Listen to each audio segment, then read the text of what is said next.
I hope you're ready. This is Unbridled Thoughts. We want to hear what you have to say. Welcome back to Unbridled Thoughts. I'm Sarah. And I'm Ren, and you better grab the mane because there's no reins in Unbridled Thoughts.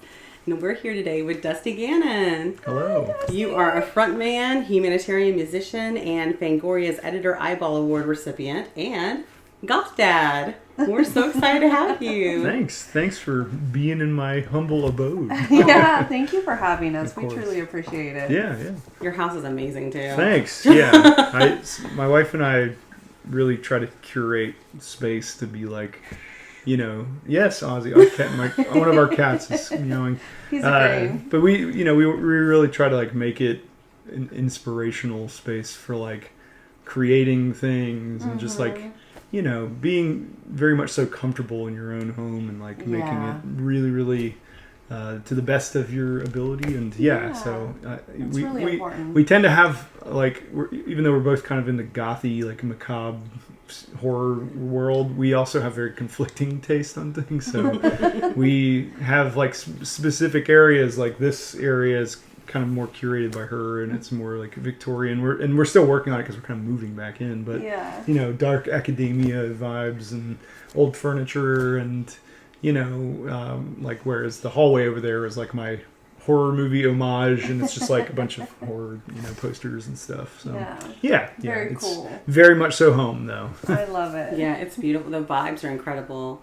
And you can feel like y'all's love in here. I also love your mask and your posters too. Yeah, it's cool. It's just like I tend to like walk around here a lot, like just kind of taking in a lot of the. We're very much like maximalists in so far as decoration, and it helps like jog my mind when I'm trying to create stuff. Yeah, so. Creativity for sure. Yeah.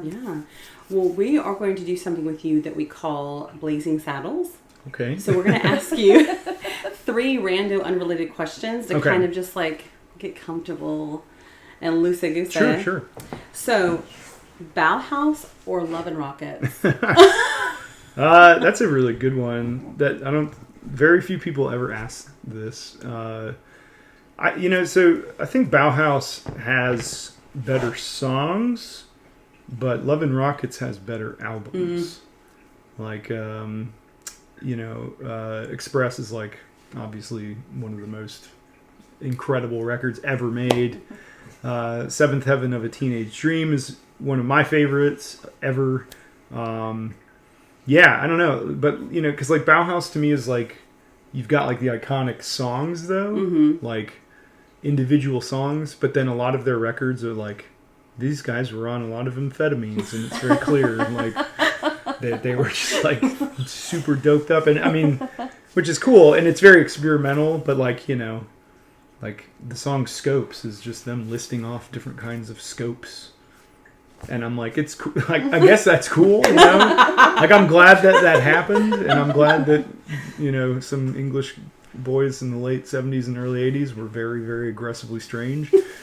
But, as a record, like sitting down, I'm very much so an album guy. Yeah. So, like, I will sit and listen from start to finish. Yeah, That's why I actually really like vinyl. It's because you have to be intentional and sit with it. And, I don't know. In a day and age where music is very passively consumed, like, that means a lot to me. So, anyway, that's a long-winded way of saying... No, we love For the songs, Bauhaus for sure, but for the albums...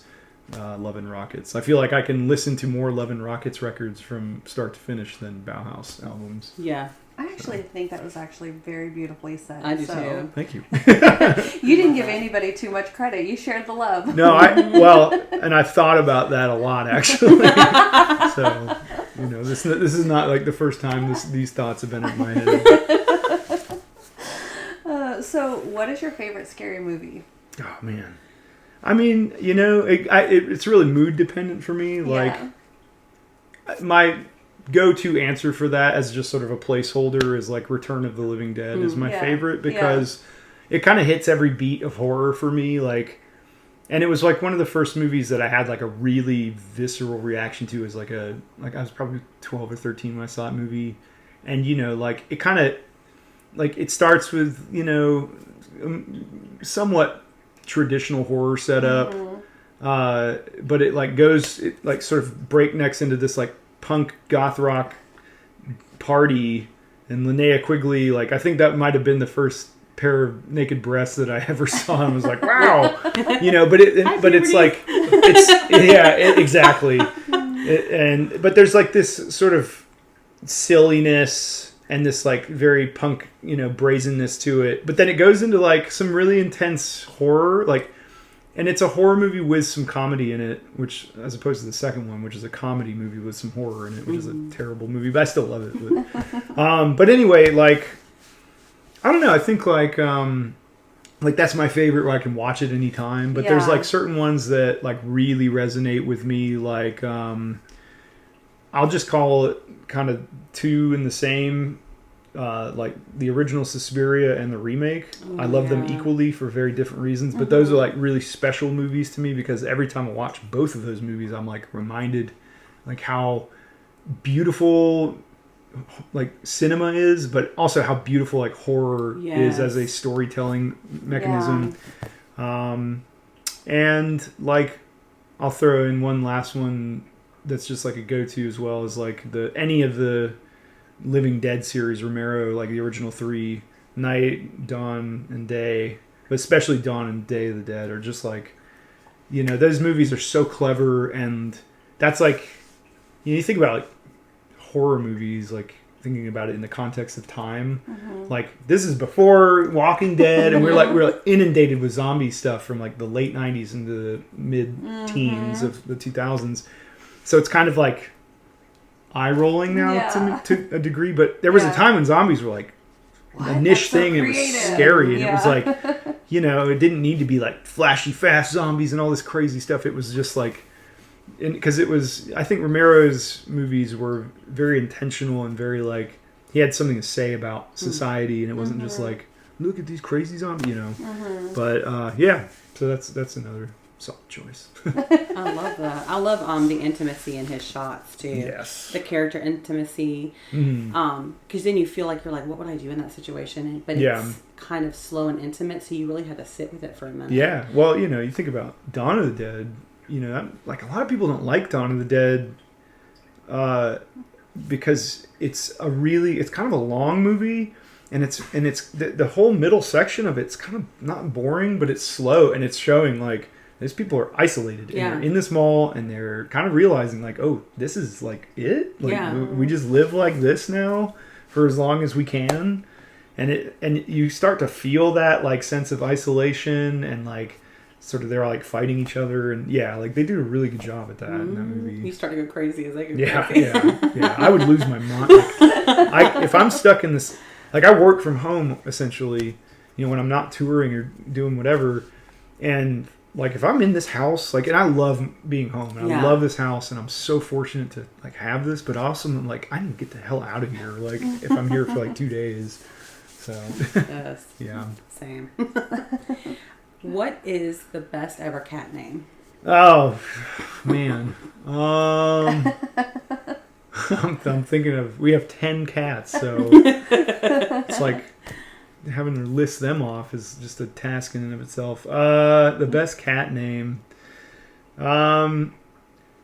like I'll give you two, because I don't like to do just one of anything. Mr. Bigglesworth from Austin Powers.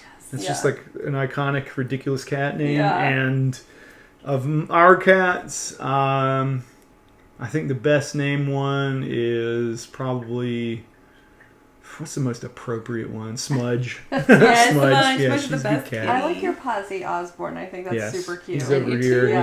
He's chilling. It's creative, but fun. Scarlett's cat that you can't see, I guess, from here, but he's missing an arm. And she like nursed him back to health as a kitten. She found him on the Autobahn in Germany. That's so cool. And like the vets were like, "Oh, we need to euthanize this cat." And she's like, "No, I'm going to take care of him. And if he doesn't make it, like, you know, that's like, we'll." She did it compassionately, but yeah, she got him back to health, and He's great. Yeah, he's a live wire, man. Yeah, He's been over here picking fights with everybody. Yeah. He's a little bit of a bastard too, but she will never admit to that. He can do no wrong in her eyes. Oh, So. is that her favorite? You think? That's her. I know we're not absolute supposed to baby. pick favorites, but No, you know that's, what I mean. No, with a number one with a bullet. That's him. Yeah. Oh, that's awesome. All right, so I'm gonna start off asking some of the other questions. Okay. The non-blazing saddles. Yeah. So, what was your favorite childhood memory? There's a lot of like my entire childhood that I just like don't remember. Yeah. And a lot of that is like just because we moved around a lot and like I don't know. It's just but I think some of my favorite times, like I don't know if there's like one succinct memory, but my favorite time that I can think back on was like when we lived on the beach in just outside of Monterey, which was where Fort Ord was, which is this like massive base that was built in World War II. My dad was in the Army as well. And it's like we lived on the beach for a while, and that was super cool. And just like that's really cool. go swimming and surfing and doing all this crazy stuff all the time, and it was just like kind of magical to me. Yeah. That whole time, like in California, when I was probably 3 to 5 or 6, I guess. That whole time was just so cool because like when you're a kid growing up on the beach and like like it wasn't. Like now looking back on it, it was my parents were just like working class. My mom is essentially a green card holder. She's from Germany. Oh, that's cool. And married my dad, and like basically they're very like it was modest, but it was magical. Yeah, like really magical. Yeah. Making those memories. Yeah, I remember like one time we took what's called a MAC flight, it's a military access flight, where if you're in the active or if you're in any branch of the military, you can basically jump on like more or less cargo flights to wherever if there's an opening. Yeah. And it's like kind of prioritized by rank and whatever and like necessity. But one time we flew MAC flight to Hawaii, and it was like amazing. Like Hawaii was just one of the coolest, like most incredible places, and like I want to go back there. I've had mixed feelings about it because it's like I know they rely on tourism, but they're also like fucking tourists. Or can I curse on this? Yeah. We're not monetized. Okay, cool. We're free to do whatever we want. I think you'll be fine monetization with cursing. It's just like there's certain levels of it that but like Hawaii was a really wonderful memory because it's just such a beautiful place. Like, so you were in Honolulu then, probably, right? Because that's where the bases are. I actually like that. We did a cruise, so we did Maui and Kauai and Honolulu, and we did the Big Island. And all the ones that everybody told me I would like, I didn't like. Yeah. And all the ones they said I wouldn't like, I loved. Like, I loved Honolulu. I thought it was so neat. I think a lot of off the beaten path places, like I've traveled a lot in my life, and I just, some of my favorite places are places that people are like, you're going where? Like I went to like Istanbul in Turkey was like the most beautiful city in the world. And like, I had a really great time in Sarajevo in Bosnia. I had a really great time in Kyiv in Ukraine. I mean, there wasn't a war there yet. Like Eastern Europe and like when you go off the beaten path, you find some really incredible stuff, and like you just meet like weird, wild people, and it just feels more like a genuine experience than rather just like being a tourist, No, that's exactly how I feel. I always want to get off, like when we're in like the tours and stuff, I always want to get off and go in where the locals are. And I always ask, like, where are the locals eating? You know what I mean? Because I want to eat where the locals eat, not where the tourists eat. Yeah, you'll save money that way too. And it's no offense to the tourists. It's just that I like the experience. Yeah. So I'm sure you're kind of the same way. Well, I think they, in a lot of places, especially the places that are away from like the U.S. and like, they sort of tailor experiences to Westerners in a lot of places that are tourists, and I'm like, I don't know, I think that's like, I just want, like, I've been to Japan twice now, and it's like one of the only places in the world that I'll keep going back to because there's so many other places I want to go, but I'll go there, like if I could go there every year I would, but this is definitely the case there. Like when you're in like Shinjuku in Tokyo, you know, like everybody speaks English, and you're getting a very like commercialized, like tourist based version of Japan. But like, you know, you get out of the city and you go to somewhere like Kyoto, it's still touristy, but there's like a lot more like local flair, and it's just like people living their lives. And, and like I really want to go back to Japan to go to like Osaka, which is another city, but that's their like food capital. But then I want to go like into the middle of like tiny town nowhere, because apparently it's just phenomenal. Yeah, that's my same belief in New York. Like I want to go to New York and see the city of New York, but I want to go into like, you know. Yeah, New York is 100%. Like I love New York high country so or whatever much. they call it. Yeah. The beautiful like North Country is incredible. Yeah. I mean, the city is great, but it's beautiful up there. Yeah. I love like going somewhere I've never been to and just not getting lost, but just finding a cool place and just sitting. Oh yeah. People watching. Yep. And when you go to like this little areas off the beaten path, you end up making these very deep connections with people. It's really cool. Yeah. I've made friends, like when I was stationed in Europe in the military, I made friends like all over the world, because they were either traveling or they lived in these places that I was visiting, and you know, some of them I keep in touch with. And that was going to be my next question. You answered it. Yeah. I mean, like I've met people in Iceland that I still talk to. I met, you know, people in Spain and Barcelona that I still talk to. Like just so many cool people. Yeah, it's and that's like the best part is the people, and just learning the differences and the similarities, and like kind of bonding over that is fun. I agree with that. So then you traveled a lot since your dad was in the military with your childhood. Yeah. So is that part of your disassociation a little bit? Like you were saying, like you forget everything that was like, because there was so much? I think it was, I mean, it was just like breakneck, like, you know, moving around a lot. And, you know, it was just like, I mean, it's like the military lifestyle is very, you learn to make friends fast, and then you learn to lose them very fast because they move, you know. And so I had a lot of I met a lot of really different kinds of people, different races, different ethnicities, different religious creeds, like whatever. And we all made friends, but then we also like learned to lose those friends very fast. And I think, you know, just that pace of life was crazy, and that's why like when we came to Georgia, that's like where my memories starts to become really fully formed. Because you stayed. Because I was like, we were here. Yeah. Is that where your dad he retired here? Yeah. So he got out after like 15 years.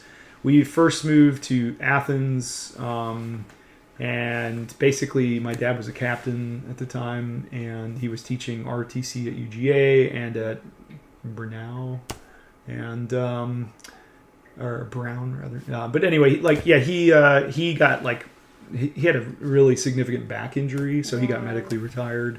But yeah, I mean, once we moved here, we kind of lived in the Athens area, and then my parents moved us out to like absolute bumfuck nowhere. It's like 40 minutes away from here. It's called Maxey's, Georgia. And it was, I mean, the house was cool. It was old, and they like really, they love to like renovate, not to like flip, but just to do it. Yeah. And they renovated this like 100-year-old house. I guess now it's like a 120-year-old house, but it was just absolutely beautiful. And it was cool, you know, like growing up in the countryside was like, I was a weird little, you know, like alternative goth kid, you know. In my early teenage years, I found goth rock and like all this stuff, and it was like, for me, it was very weird because I was finding all this stuff, but I was also like, I was the only one. Yeah. I had friends. I had a lot of friends, but they were like rednecks, and like, so I'd be watching like, you know, I would stay up late at night because this is before we had dial-up internet. It was like you couldn't even watch videos basically. So I'd stay up late at night to watch VH1 Classic, and they would show all these like post-punk and goth videos after like 10. But you had to, like, it wasn't all of them. It was like every 30 videos, you know. You'd be like, oh, yes, Bauhaus, cool. Oh, The Cure.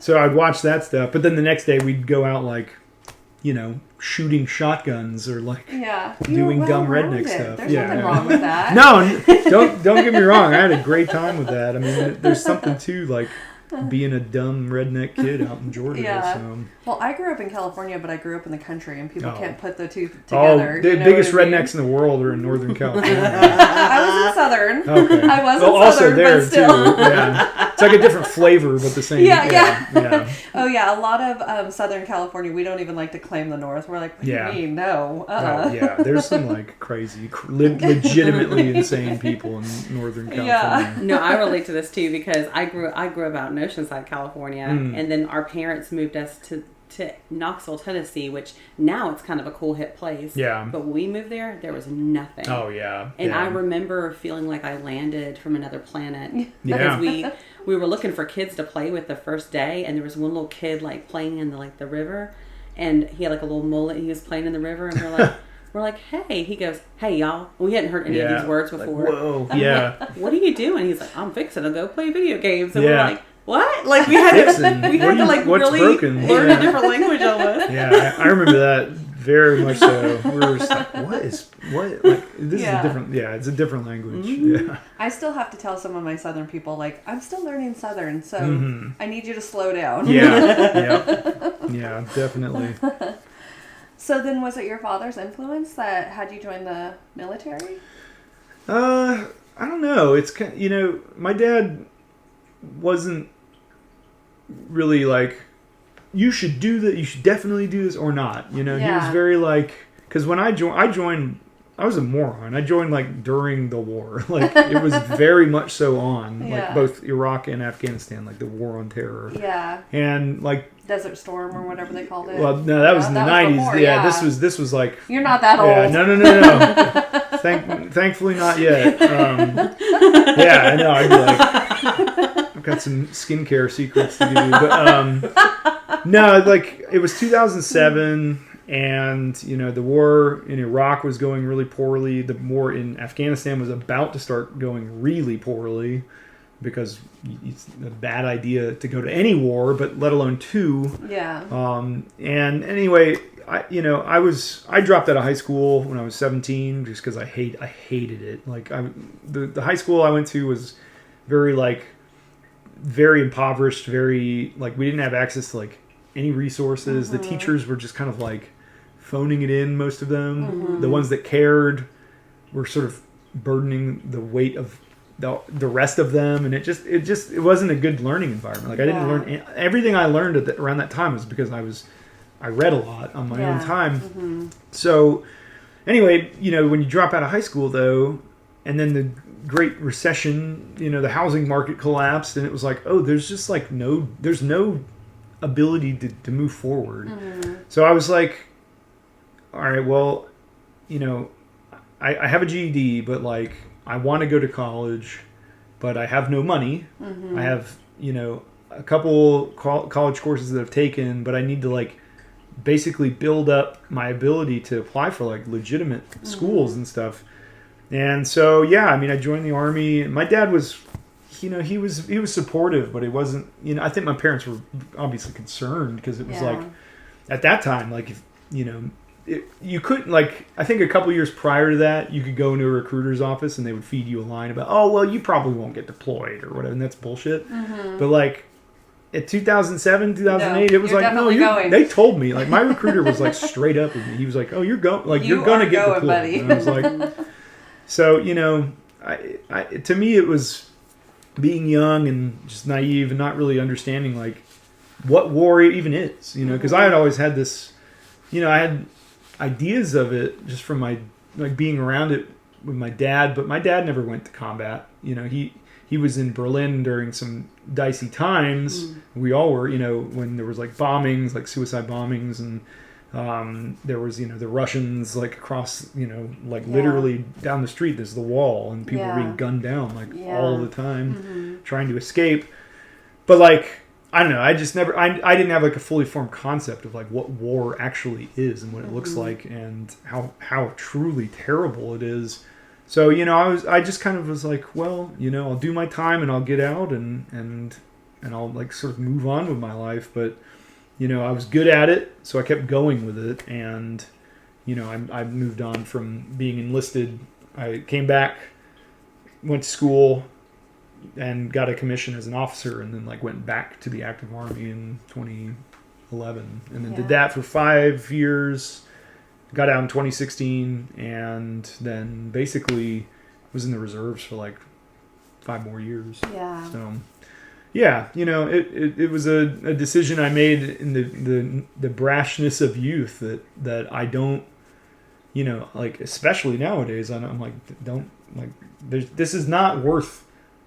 There's other ways to get a college education, or to learn a trade, or to buy a house. There are ways that don't require you to have to participate in something that I think is truly repugnant. I mean, I won't ever tell anybody definitely don't do it, because I'm the kind of person that if I don't do something, I'll always wonder. So I'm all right, I'll give it a try. But the political situation nowadays, I'm definitely don't right now. Yeah. Give it a few years, maybe. I don't know.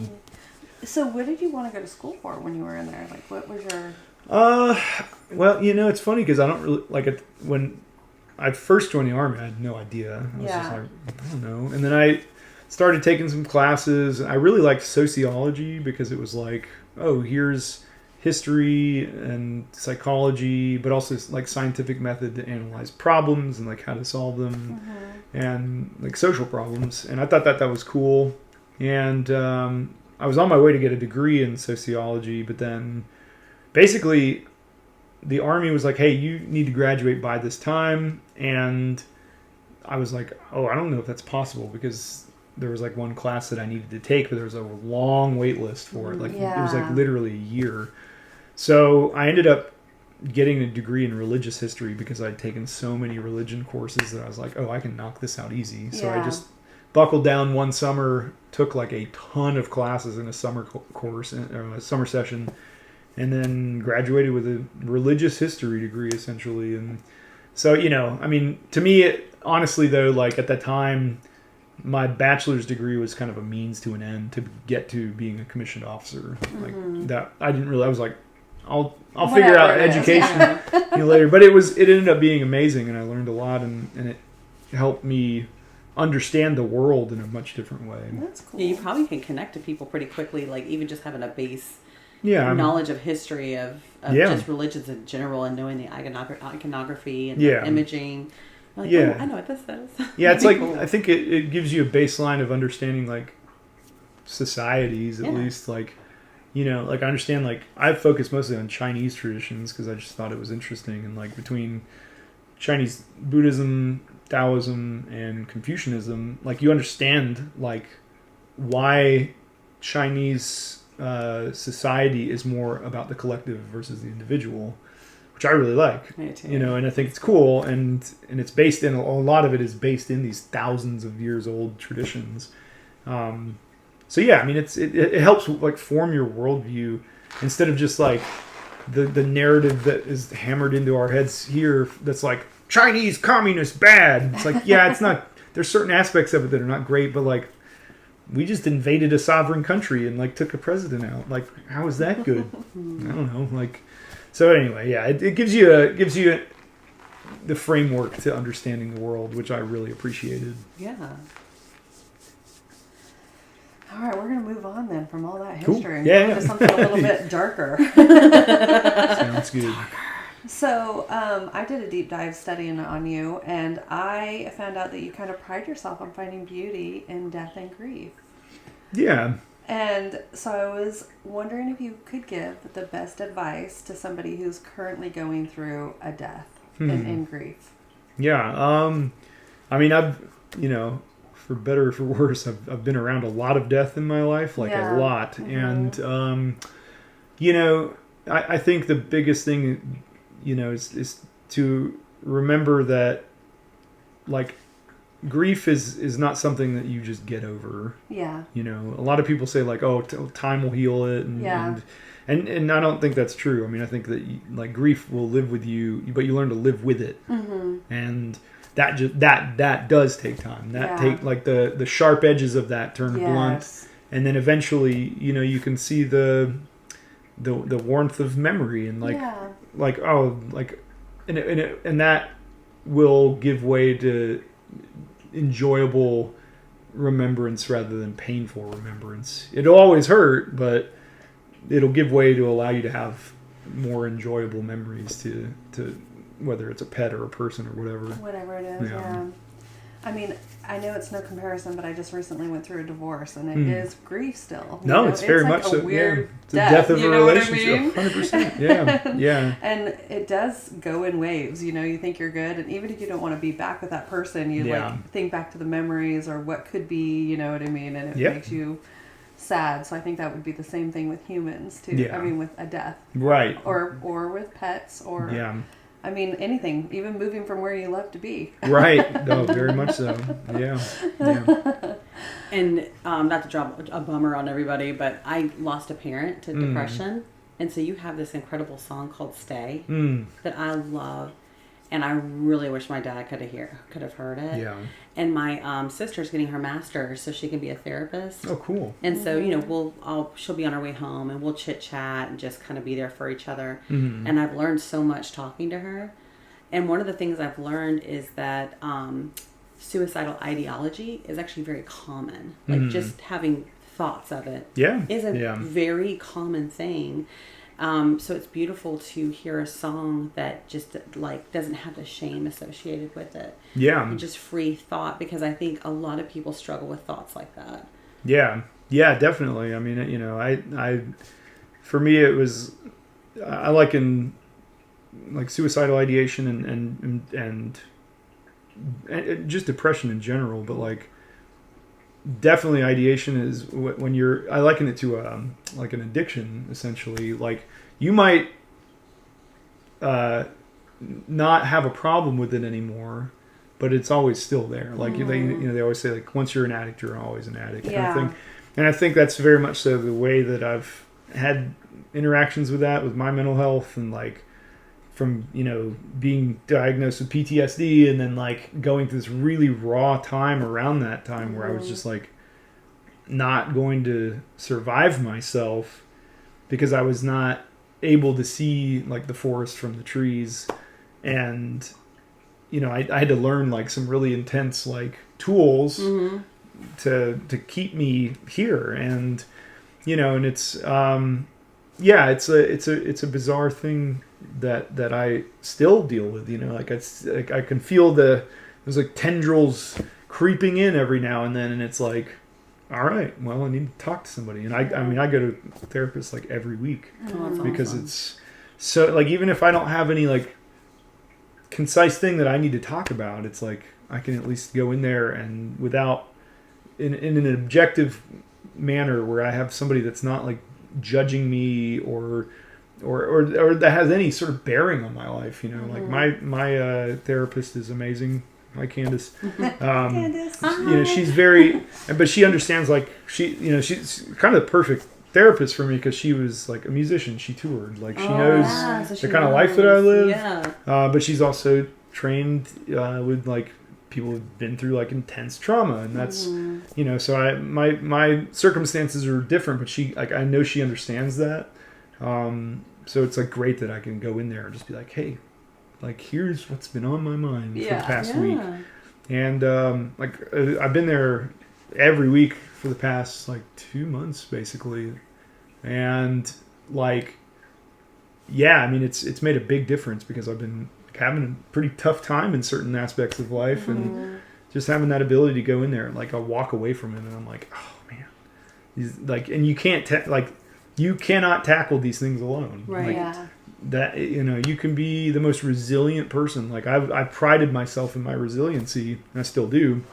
But at the end of the day, I was never able to overcome these things or learn to live with them until I allowed other people to help me with those things. Absolutely. Yeah. I love that she has a background in performing too, because not to ever put myself in your shoes, but it makes me wonder with PTSD and the lights and the sounds and things, if sometimes that can be a trigger as well. Yeah, not for me. It's really not I don't have a lot of it's so random.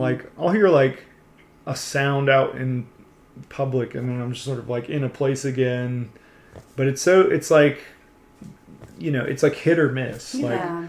Like 99% of the time I can deal with like fireworks or like whatever. Yeah. And sometimes when I'm not paying attention and something goes off, you're just like, oh. Like I actually have a really good story about my friend Bill, who was on deployment with me to Afghanistan. We were in Berlin, like I think it was the year that we got back, so it was 2014. And they do these like huge New Year's Eve parties called Sylvesterns. It's like a weird term, but it's like really it's crazy. Like you dress up, like everybody gets super dressed up, and it's usually like these all-inclusive parties where you have like a really fancy dinner, and there's like an open bar, and then there's like a performance of some sort, and it's usually like whatever.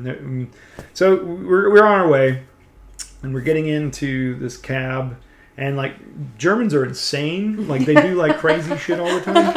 And I say that because I am one. So I was born in Berlin. Like my mom's German. Like I'm very, very well versed in the insanity of Germans. But they like to shoot fireworks at each other. Oh, fine. And I'm like, what? So we're like going through the streets of Berlin. Drinking beer too. Yeah. At the same time, Yes, very much so. Like very intoxicated. So we're going to the cab or the Uber or whatever. And we get in, and this dude like chucks like a mortar round, you know, the ones that really explode big in the sky. He like chucks one up under the car, and it like lifted the chassis a little bit, and like that was, you know, we were in Kandahar, and that was like IEDs and shit, and we were just like, ah! Like, and then we laughed because it was like. I mean, I think anybody who hasn't been to war would probably react the same way. Yeah, but it was like for a minute there, I was like, "Oh, this is it." You know, but This is where it ends, guys. So there's moments where it like kind of gets you, but you know, for me, it's like my interaction with PTSD in general. It's like, well, I think a lot of people think of PTSD as like trigger point, and then you're like in this, you know, flashback, and I've had those, but most of it for me is like hypervigilance and just feeling like nothing. It's actually blankness where you're just kind of, because your parasympathetic nervous system is in overdrive all the time, so you're just constantly like just waiting for something to happen, and that makes you feel very like blank. So you know, I've had to like figure out ways to deal with that and like you know, lessen that, and there, you know, there's a lot of, you know, different ways. You know, there's like medication, which I'm not medicated right now because I don't like, it doesn't facilitate the need, but I do other things like, you know, make sure I sleep proper amounts and like I exercise almost every day, and like I do, you know, and those are not cure-alls, but they help. Yeah, you know they definitely help, because exercise helps with the dopamine, and then sleep helps you like self-regulate, you know, and heal the things that are broken. Yeah, I know a little bit with me too. I know exactly what you're saying. I never really considered myself having PTSD, but I think I do have a version of it, because when I hear people talk about it, I'm like, okay, I definitely do have that. And you're right. You immediately will you're always hyper aware of what's going to happen. You know, I'm always scanning, and they love haunted houses. And that's one of the things that's hard for me with haunted houses is because, you know, I've had attacks. So I'm constantly like, where's it coming? Where's it coming? Where's it coming? When's it going to pop out at me? You know, so it does mess with me. And then when something does scare me, I immediately like kind of like freeze. You go into like deer mode, you know what I mean? Like deer in a headlight. So I understand exactly what you're talking about. And just finding those ways to cope, I guess. Yeah. I mean, you've got to, you know, the thing is like, you have to have the knowledge. And that's where a therapist comes in, and they sort of help, like I said, give you tools to deal with it, but also just like the knowledge of what it is. Like, because we have such like movie versions of mental health, you know, disorders and issues, and I'm like, this is such bullshit. Like when I watch, it's not how it is. Yeah, when I watch movies where it's like I don't really watch war movies, because I'm like, they all glorify war, and I'm like, there are very few war movies where I'm like, yeah, this is like how this is not even necessarily how it is, but like this, because to me, what's more important than like accuracy of like, oh, he's using that weapon right, or like what, you know, because they all get it wrong anyway. But it's more the tone.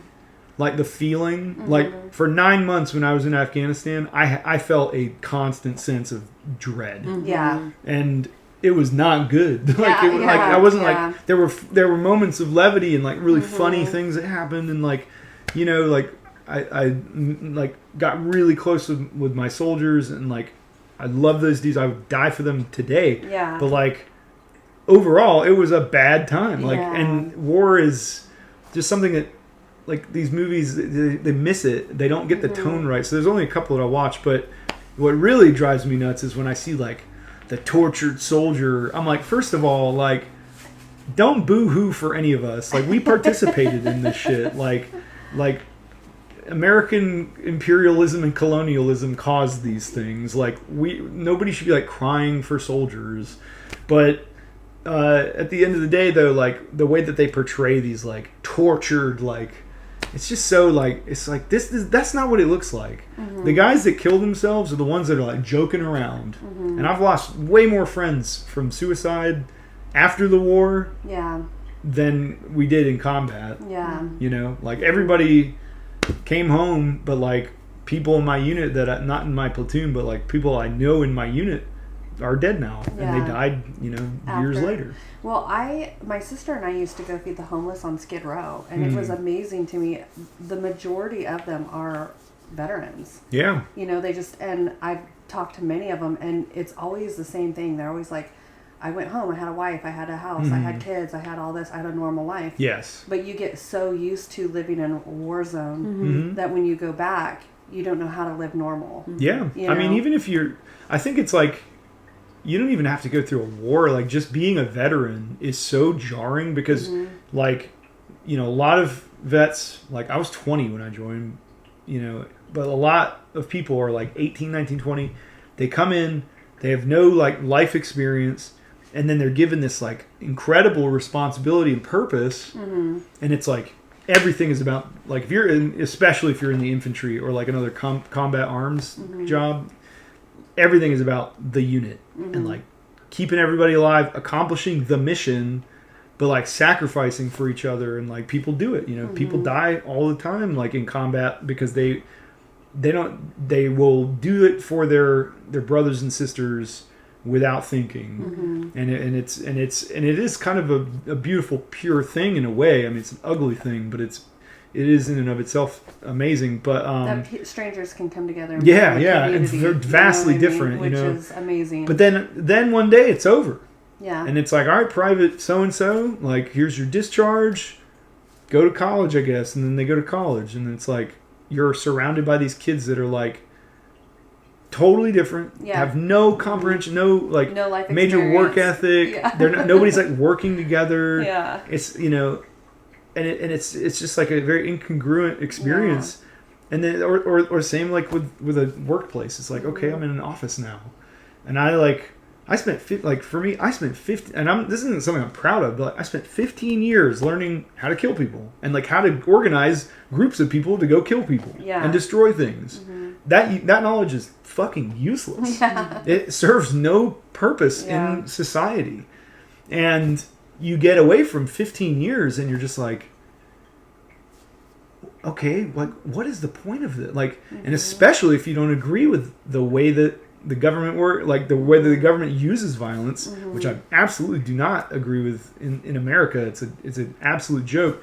But, like, you just in and of yourself realize, like, how separate from everything else you are. And unless you have, like, really grounding people in your life, like, you know, I have, like, my wife, like, a few of my really close friends, you know, my parents, like, people that have really kept me grounded. It's like, it's easy to just kind of give into the void and the chaos of, like, feeling purposeless and pointless. Yeah, I saw that a lot, and they were a bunch of aged out kids too, which I feel like is such a messed up, you know, situation in our country, because they just dropped the kids, you know. Okay, we know nothing, no life lessons, and we're here, and that was the majority of the homeless in LA.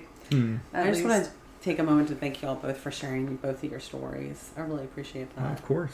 I didn't share my story. I just was pitching in with him. But I was going to ask, because for me, I find comfort in, like, seeing something. So I have this like huge crush on the movie It Ends With Us, which sucks because then there was so much drama behind it. But I've watched that movie so many times because they did do a really good job of what it's like to be in an abusive marriage and her reaction to things and things like that, you know.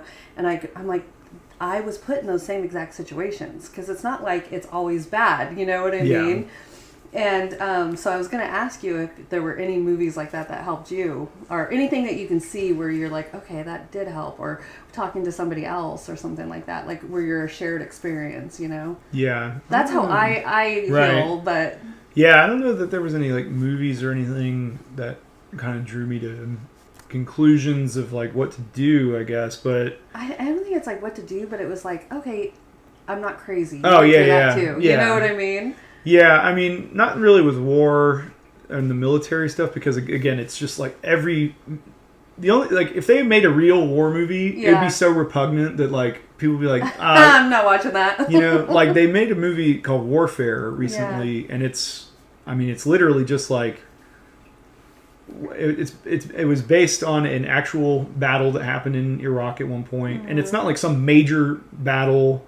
It was just like the SEAL team got into an engagement. It didn't go well.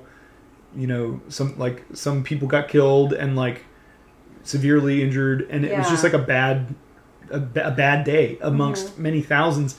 But like it's super, super accurate because it was like directed by Alex Garland, but he had I can't remember the guy's name, but he was a SEAL, and like he basically wrote the movie with Alex Garland, and then they filmed it, and it's like 1-to-1 accuracy of like all the SEALs. They brought in all the SEALs from that SEAL team, and they were like, "All right, we're gonna do it." Yeah. And I mean, the thing I like about that movie is like, there's no resolution. Yeah. Like it's just like, okay. Yeah. And then they like, that was it. Like the fight ended, and then the movie's like over, and you're like.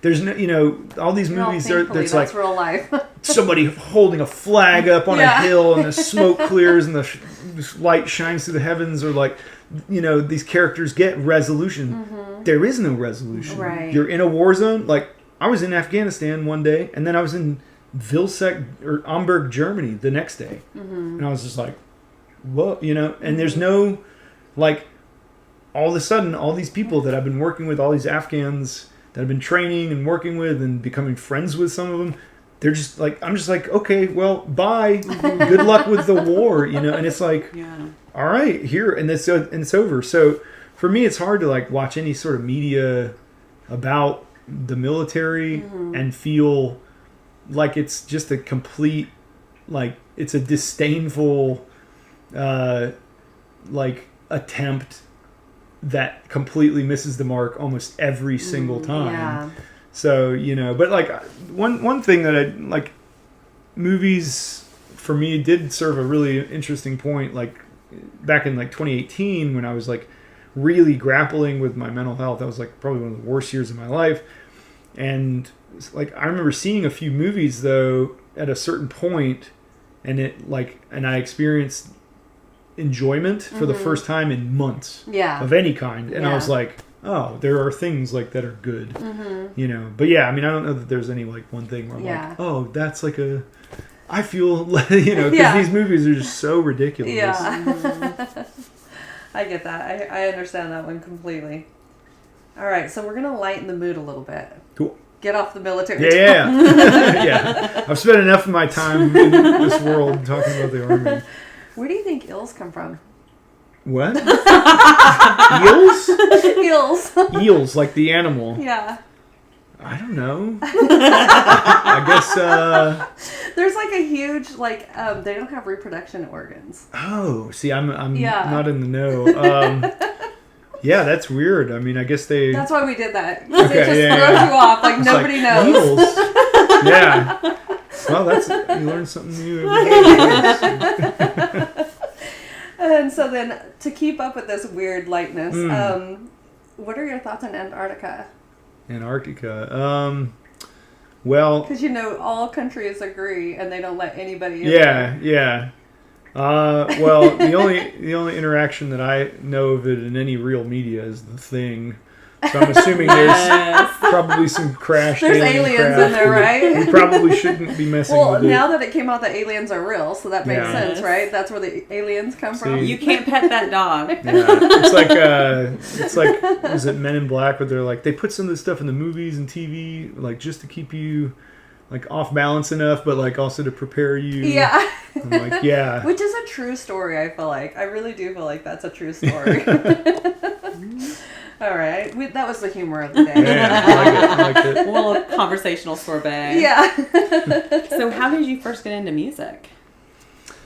My parents always, like, being a military family, like we would go on a road trip like once a month usually. I mean, we were always driving places or moving places or whatever.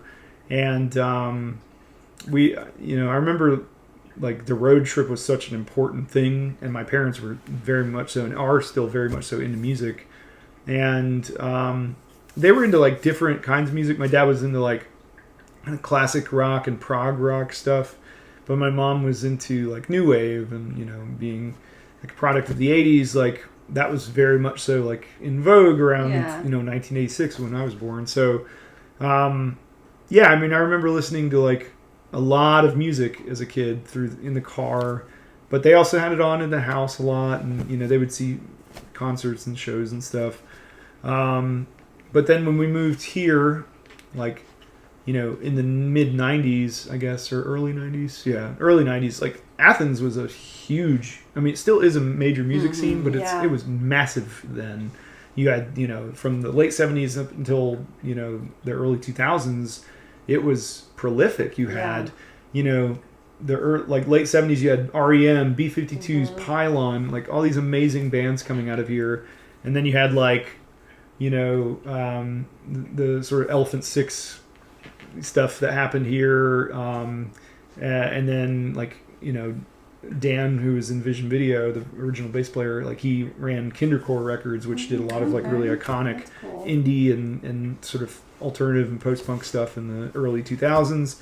So anyway, it like being in or around Athens, like you are very much so inundated with music as a culture. And like, growing up in rural Maxey's, Georgia, in the middle of nowhere, it's just like a lot of, I think the first thing, and now I have like historical reference to this because I didn't really understand it at the time, but I think these things kind of seep through. But like listening to goth and post-punk, like, and all the classic stuff, like Specimen, Susie and the Banshees, Bauhaus, The Cure, yada yada, like the ones we all know. All that music was made by like mostly British people in the late 70s that were very isolated. Like, I read a book, actually a book from David J. of Bauhaus. He mentions this, and then also Lowell Tolhurst from The Cure, the original drummer, and they both mention like how isolating how isolated they felt growing up in these like factory towns in England, where it was just like drab and gray and droll, and like your future was like you can maybe go to university or you probably just work in this factory for the rest of your life. And they just felt like so enabled to get away from that. And so I think a lot of that really resonated with me, and a lot of that comes through that music, because isolation is a very like common theme in a lot of that music. So I mean, and I was just a weird kid, so like growing up with that, getting into horror movies, like I found a lot of music through horror cinema, like finding Bauhaus through Night of the Demons was like a big moment for me. I was like, wow, this is crazy. Like, what is this song, Stigmata Martyr? It's like so like scathing and like kind of vicious and like horrifying, and but it's also like got a good beat, and it's so different from anything that I'd ever heard. So it all just resonated with me, and I picked up instruments in high school, like guitar and synthesizers. I kind of messed around, but I learned over many years. I never took lessons. I just kind of screwed around and figured it out over many years, and I basically tell people all the time, I'm like, I have no idea what I'm doing, so like, I'm not classically trained. People are like, what chord, what key is that? I'm like, I don't know. Sounded good. The right one. Yes. The right one. Well, when you first started performing, what venues would you perform at? So one of the best things about Athens, and it still very much so is like this, although it's a little like post-COVID, we lost a lot of venues, as did everywhere. But Athens is like a percolator or like a pressure cooker for music and art, because historically, up until the last few years, it was very cheap to live here. Okay. Like it was super cheap. My first apartment was like 2006, I guess. It was $500 for a 2-bedroom, 2-bathroom apartment. Wow. So, I mean, pretty insane. Now that same place is like $1,500. That's crazy. I mean, it's not a nice place. Yeah. So, but anyway, it was cheap to live here, and there were all these venues that were smaller. So we had like, the Caledonia Lounge.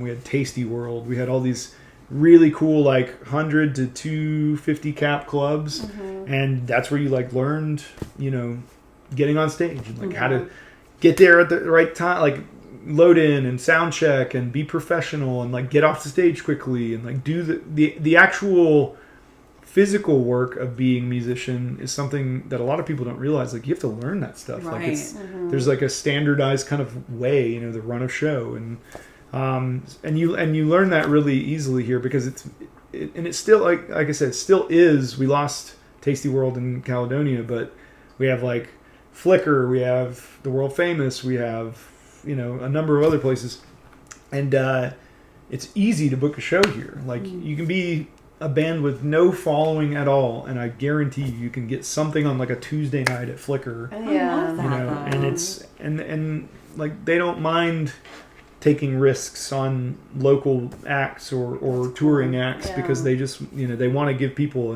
the stage and the ability. Heck yeah. So it really acts as this platform to give people the knowledge so that they can build a following locally, but then they can start going out regionally and then nationally and otherwise. Yeah. So yeah, I mean, I learned so much from the Caledonia Lounge. Like that place was so cool. I mean, it was just a little shotgun room that was about 150 cap room, maybe 200 on a crazy day. But like, I mean, it was awesome. Like it was good sound. They had great engineers. The bartender was always like pissed off, and they served PBR and Jameson. It was a very much so like an alt rock, punk rock kind of place. I like that. Were you nervous the very first time you got on stage? Yeah, to a degree. It was like I was excited though. It was like it wasn't. I had been through enough crazy experiences in my life between the military and the fire department that I was like, oh, I got this. But I mean, even now, like I've played hundreds and hundreds of shows now, but I still feel like very nervous but excited. And actually, one of my really good friends is Tom Ashton of the March Violets, and like one time he told me, he's like, it's a good thing like you always feel that, because whenever you don't feel that, that's when you should probably call it quits. Yeah.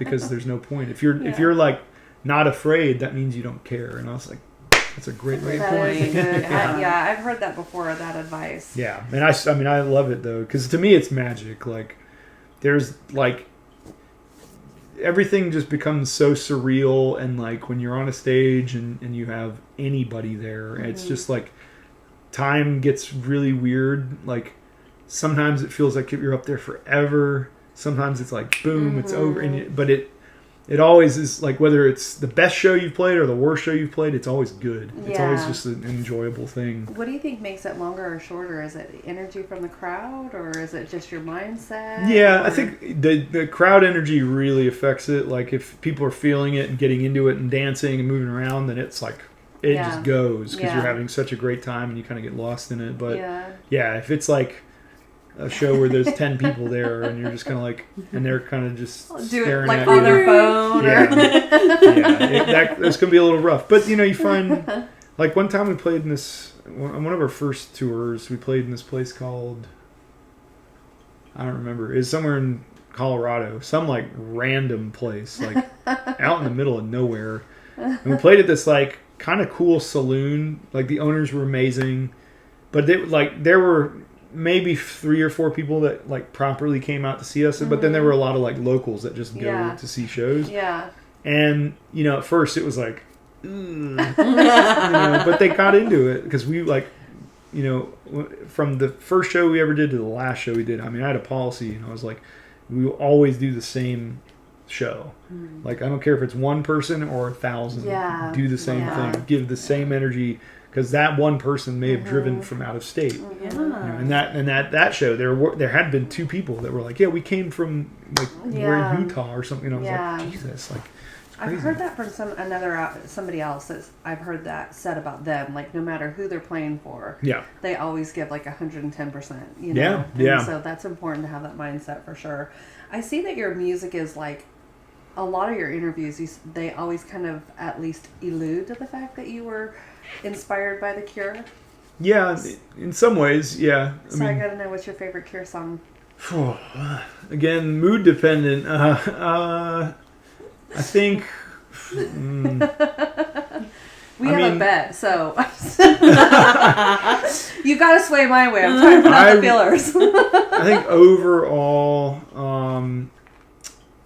it kind of goes back and forth between The Walk and In Between Times. Hey. What'd you guys think of it? I thought it was Pictures of You. Yeah, I mean, I love that song. You covered it. Yeah. It was in a lot of your interviews. You talked about, you know what I mean? It's a beautiful song. And it is my favorite song. So I was like, yeah, for sure. Dusty and I had a connection. Yeah. We connected over grief, okay? We knew stress of, issues that are out of our control. No, it's a great song. I think Robert Smith's love songs are like really beautiful because he's like, he's been married to Mary Poole like since they were like 22 or something. Yeah, which is one of my big draws to that band. Yeah, I mean, he's and I think that's really genuine and he just has an eloquent way with love, because I think love songs can be really cheesy and like, too much. But I don't know. I like his like weirder like. And I mean, like The Walk to me is like such an anti-Cure song because it's like one of the most synth-heavy Cure songs in their mid-'80s kind of repertoire. But like In Between Times is like heresy because it's like happy Cure. And it's just, I don't know. In Between Time was yours, right? I said he was going to say? Yeah. I couldn't pick one. I just said he wasn't going to say Pictures of You. No, you did not. No, you were supposed to come up with a song, so I still win. That was we were supposed to each have a song, and you didn't actually come with one. So I still won. There you go. Yeah. Well, don't quote me on this. This is like very much lore. But I remember someone telling me at one point, somebody was interviewing him, and they said, "Are you guys going to have children?" And he dead ass was like, "No." Yeah. I don't ever want to share her love with anybody. And I was like, oh. Damn. I know. Yeah. That was deep. And then I want to ask you about cutting your first album. I would love to know like what that process was like and cutting an album in the studio for the first time and kind of learning all that. Yeah, it was cool. The band started like the original band was a 3-piece. It was Jason, Dan, and I, and Emily came later. So Jason and I especially had written a lot of these songs. Like I kind of wrote all the songs. Jason put the drums behind it, and then Dan came in, put the bass behind it. So we had all this like body of work that we worked on for a long time. Emily came in, put keys on it later on, and I met Tom Ashton, who lives like kind of out in the countryside just outside of Athens, and he's an amazing, like he's to me, Tom is like one of the most prolific goth rock guitarists ever, because like he came from that lead scene with like Sisters of Mercy, Red Lorry, Yellow Lorry, like all those like really cool bands from that time.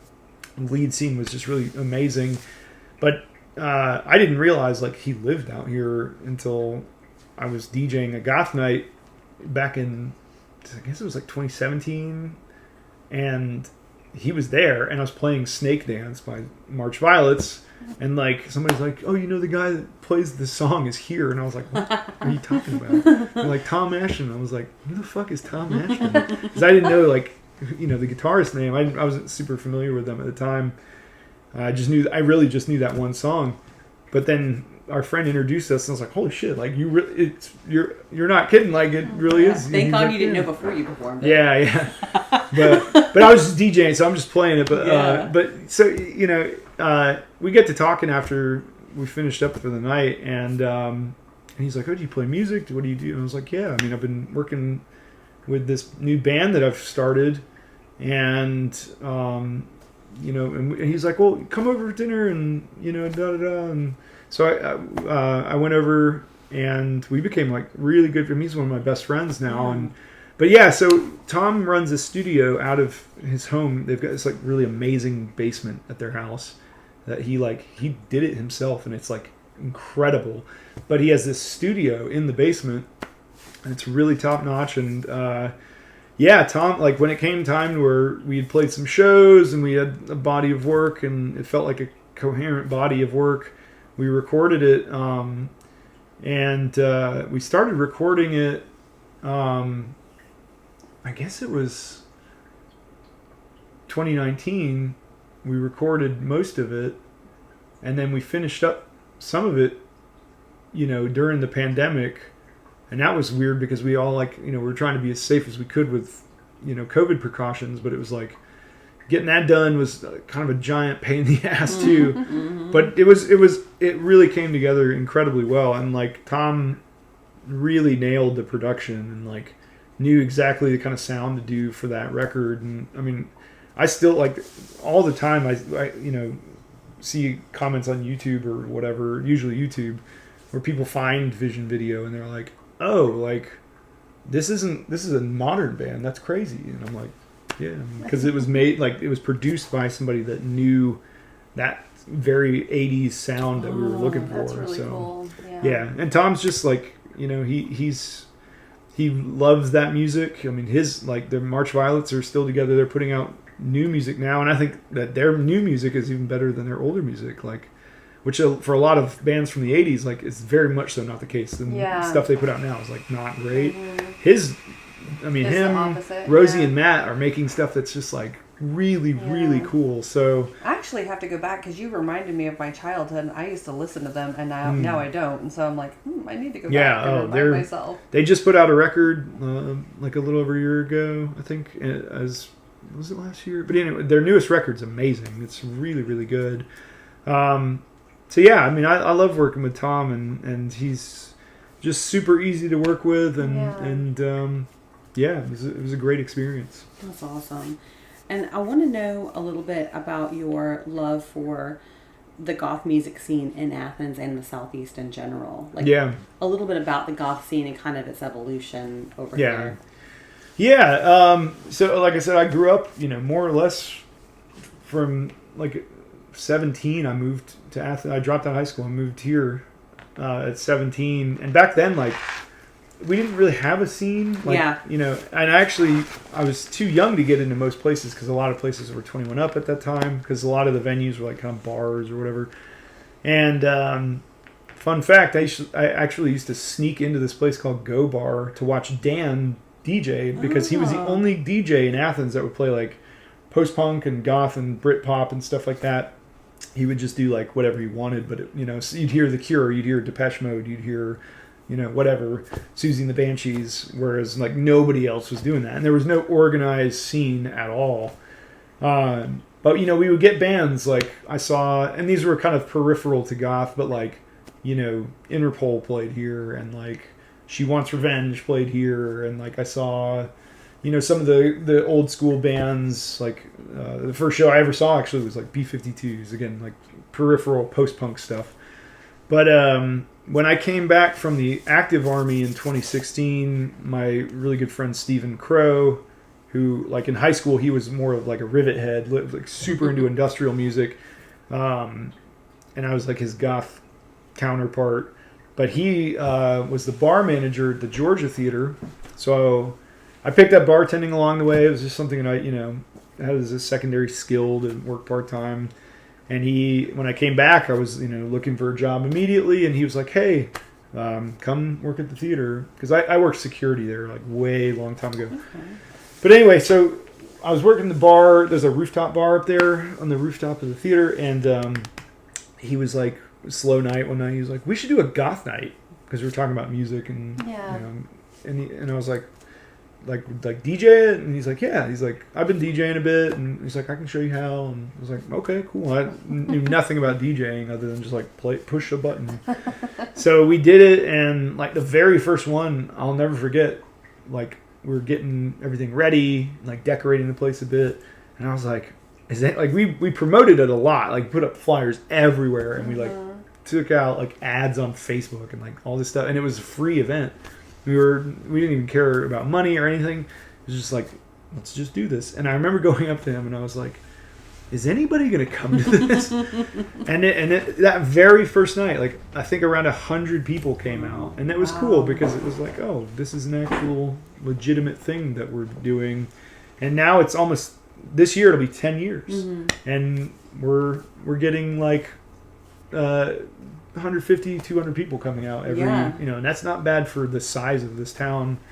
But as far as the scene in the Southeast, I think it's really awesome because whereas you don't have these huge parties and you don't have them all the time, like you usually have them like once a month or whatever, and you might have like 2 different events in a city and like, again, it's like usually once a month or, twice a month at the most. But I feel like people in the South are a little bit more motivated because I think being an alternative subculture in the South, like, is very much so more difficult than it is in somewhere like LA or New York City or like wherever. Like, because you're definitely chastised more here.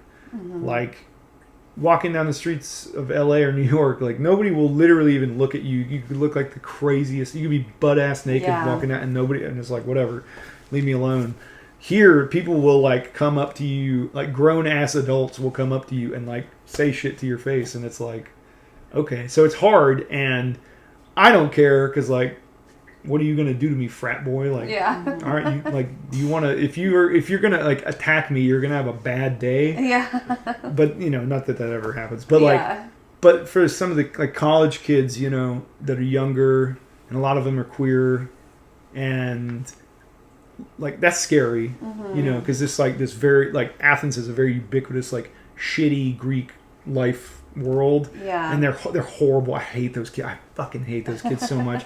But like, don't sugarcoat it. Yeah. Tell us how you really feel. These kids are like, they have to like go park and like go to the venue where we do go, and it's like I just feel bad like that they have to experience that, but it makes them, in a silver lining way, like I think it makes them appreciate the safe place of being able to participate in this thing that they love, and that they have it at all, because like we didn't have this. Like I would have killed to have a goth night back in the early 2000s, like a proper one, but so I don't know, I value it, and then again, that's not just to say that like LA scene is bad or New York scene is bad. It's just different, Yeah. I mean, it is something I appreciate. Like growing up in California, you have the freedom to be whoever you want. Yeah. You know what I mean? Like that was, I mean, everybody kind of segregated into their own groups. The goth kids hung out with the stoners with the stoners. You know what I mean? The preppies with the preppies, jocks with, you know what I mean?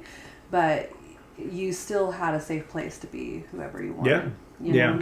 Yeah. And it's, I mean, everybody should have that. Like you should be able to be who you are together with like-minded people, and there's beauty in it. Communion, and everybody being themselves, and then everybody coming together and kind of sharing your experiences too. You know what I mean? Absolutely. I think everyone deserves a safe space too. But that's why I really want to draw attention to Porch Fest and Goth Fest for both those reasons. I think that's incredible.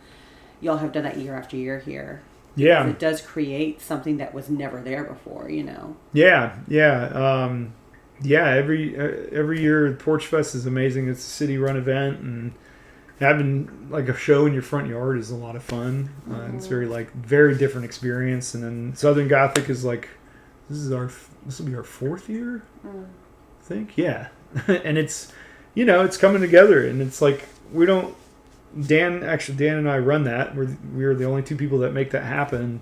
With some help from friends on the day of, but like as far as planning and getting it together, and we literally have never once made money off of that. And it does really well. Like we sell a ton of tickets, but we give all the money to the artists because we just don't care. Like it's not, it's one show. And I think if you're creating a festival, like, it's so much better if you're doing it because you love it versus I'm trying to make money off of this. Yeah. Because that just sucks the energy out of it. We understand that because we did events, and our whole thing was like to promote new businesses. Yeah. In our hometown, I knew what it was like to have a new business and to have that stress. So it was just kind of like a good way to advertise the business in a different realm to give it attention. You know what I mean?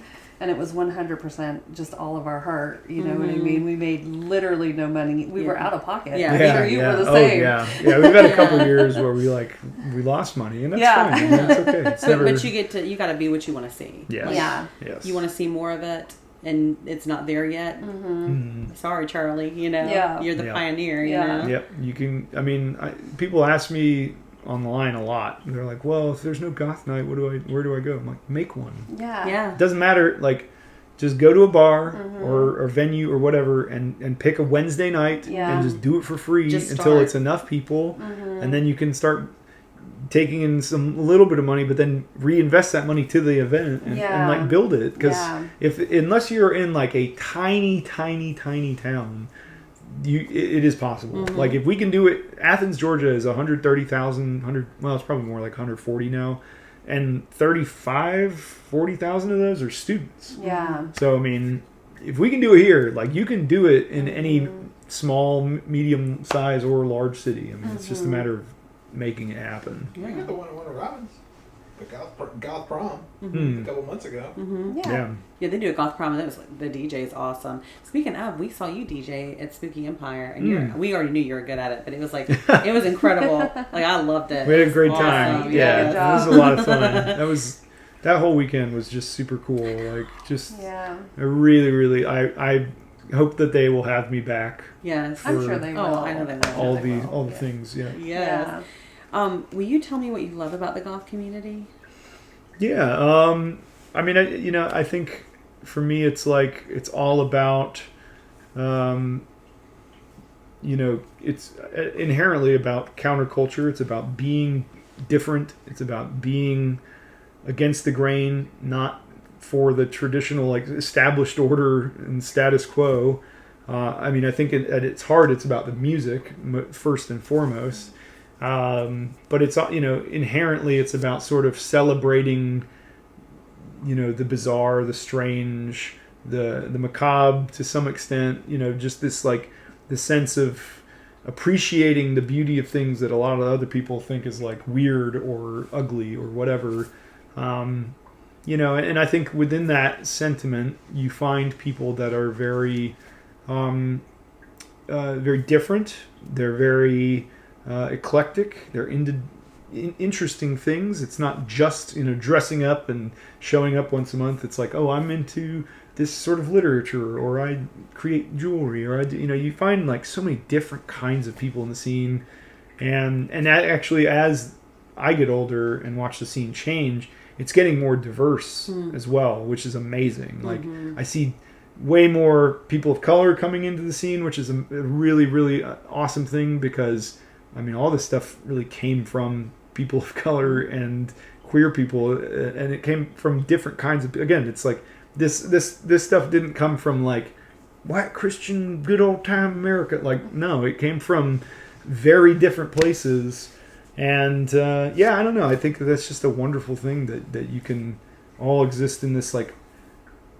People have their differences, but it exists in a sense of respect, because we are all aware of the fact that we're not like the norm. Yeah. And that's a cool thing. I admire too and love so much that, I mean, it's my community too, how kaleidoscopy it is, that everything can move freely and through, and there's not really a ton of like, well, let's label every little thing, you know what I mean? Sure, there's different, you know, types of makeup and music, but like the label system just, it's kind of like, you know. Yeah, I mean, it's pretty nebulous, you know. I think any kind of group has to have a sort of right and left limit to things, like to create a sense of identity, because if everything is goth, then nothing is goth, you know what I mean? So like, it's there are vague limitations to it, but it is the interplay, and what I find interesting is like sort of the discourse and discussion about what it is and what it isn't, because that's,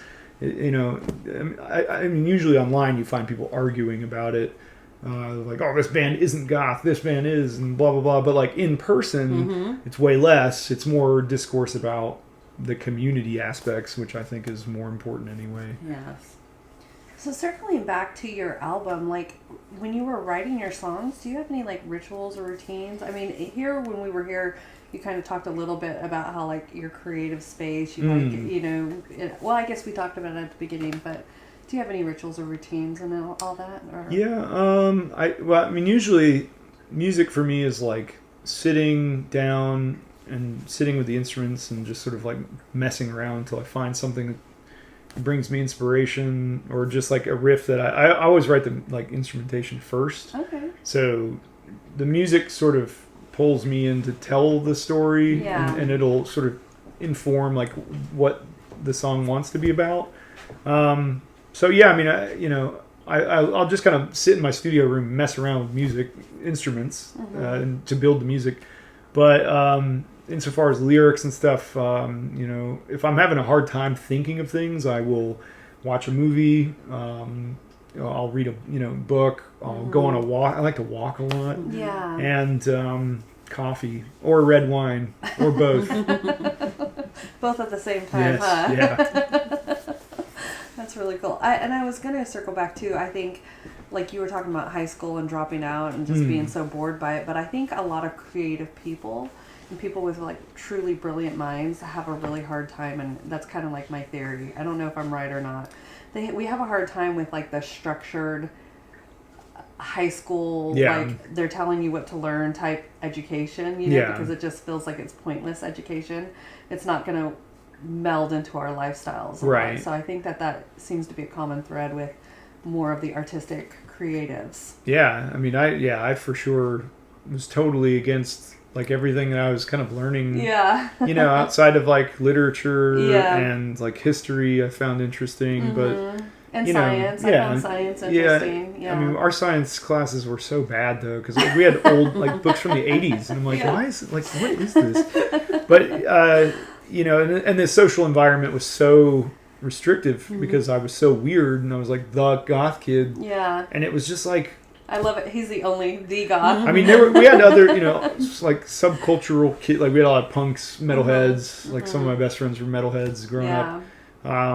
You know, Steven was the rivet head. You know, like we had different kinds of people, but you know, we were so heavily bullied and chastised because I mean, it's a small school anyway. It's a rural county, Oglethorpe County, and it's like, I every day I dreaded going there because I was like, I hate these people. And I was also working in a movie theater at the time. Yeah. And I was like from 15 to 18, I worked in a movie theater, and I was at that time it was all college kids that ran the theater and that worked there. So I was around all these cool older kids, and I was like, fuck this. Like, why am I around this when I can be like going to like cool college parties, which I did. It's hard to step down. Yeah. I mean, you know, it's like I would go to college parties and like I didn't even drink at the time. I would just like go to dance parties and stuff and listen to music that I liked, and other people that were older liked that stuff.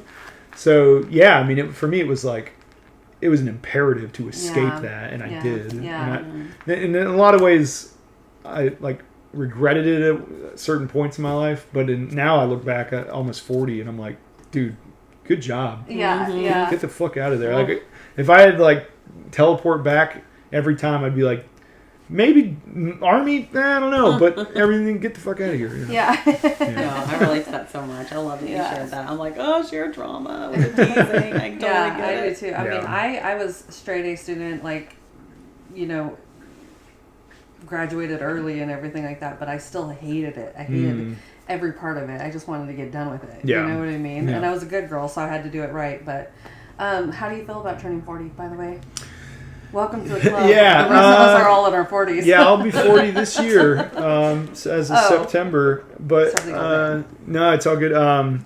You know, it's funny because I used to like really like in my mid 30s, I hit this like weird patch, like from about 33 to about just a couple of years ago, where I was like just dreading like getting older and like aging. Yeah. And now I just don't give a shit because, you know, the one benefit of being around a lot of death and seeing a lot of people die, and especially younger people, is that like I just, you know, I'm just so glad that I'm still here. Yeah. You know, like I've survived things that I'm like. You're still young to be thinking that. Yeah. But I see why you think that. I've survived specific events. Where I'm like, I shouldn't have made it out of that. You know, like, and almost very narrowly died. You know, a couple of times in like just chaos and like. You know, but then also, just like seeing younger people die, like a lot, and it just changes like the way that you look at every day, and it sounds a little cliche, but it's so true, and now I'm just like, you know, I'm gonna take care of myself the best that I can, you know, I'm gonna try to enjoy my life while I'm still like physically functional and still healthy. I mean, you know, I don't have any major medical, like my body's pretty fucked up from the Army and the fire department, but like I still get around and like things are good, and you know, and it's and I'm grateful for that. And so like and I think as I get older, I just like I truly don't give a fuck what people think anymore. That is like, and that's a really freeing thing. Yes, and that is the older you get, I notice that's how you feel. And I mean, I remember being afraid to turn 40. That's why I asked you. Yeah. And then now that I'm in my 40s, though, I mean, my 40s have been truly my most favorite time of my life. That's awesome. You know what I Good mean? to hear. So Good to hear. There's stuff to look forward to. Yeah. Would you agree? Oh, yeah. And I think, like going back to what you're just saying, I think that's one of the most beautiful things about getting older is there's something that happens going like on that 40 point, something starts happening where you'll be washing the dishes or just walking, and all of a sudden have this sudden awareness of something that happened such a long time ago.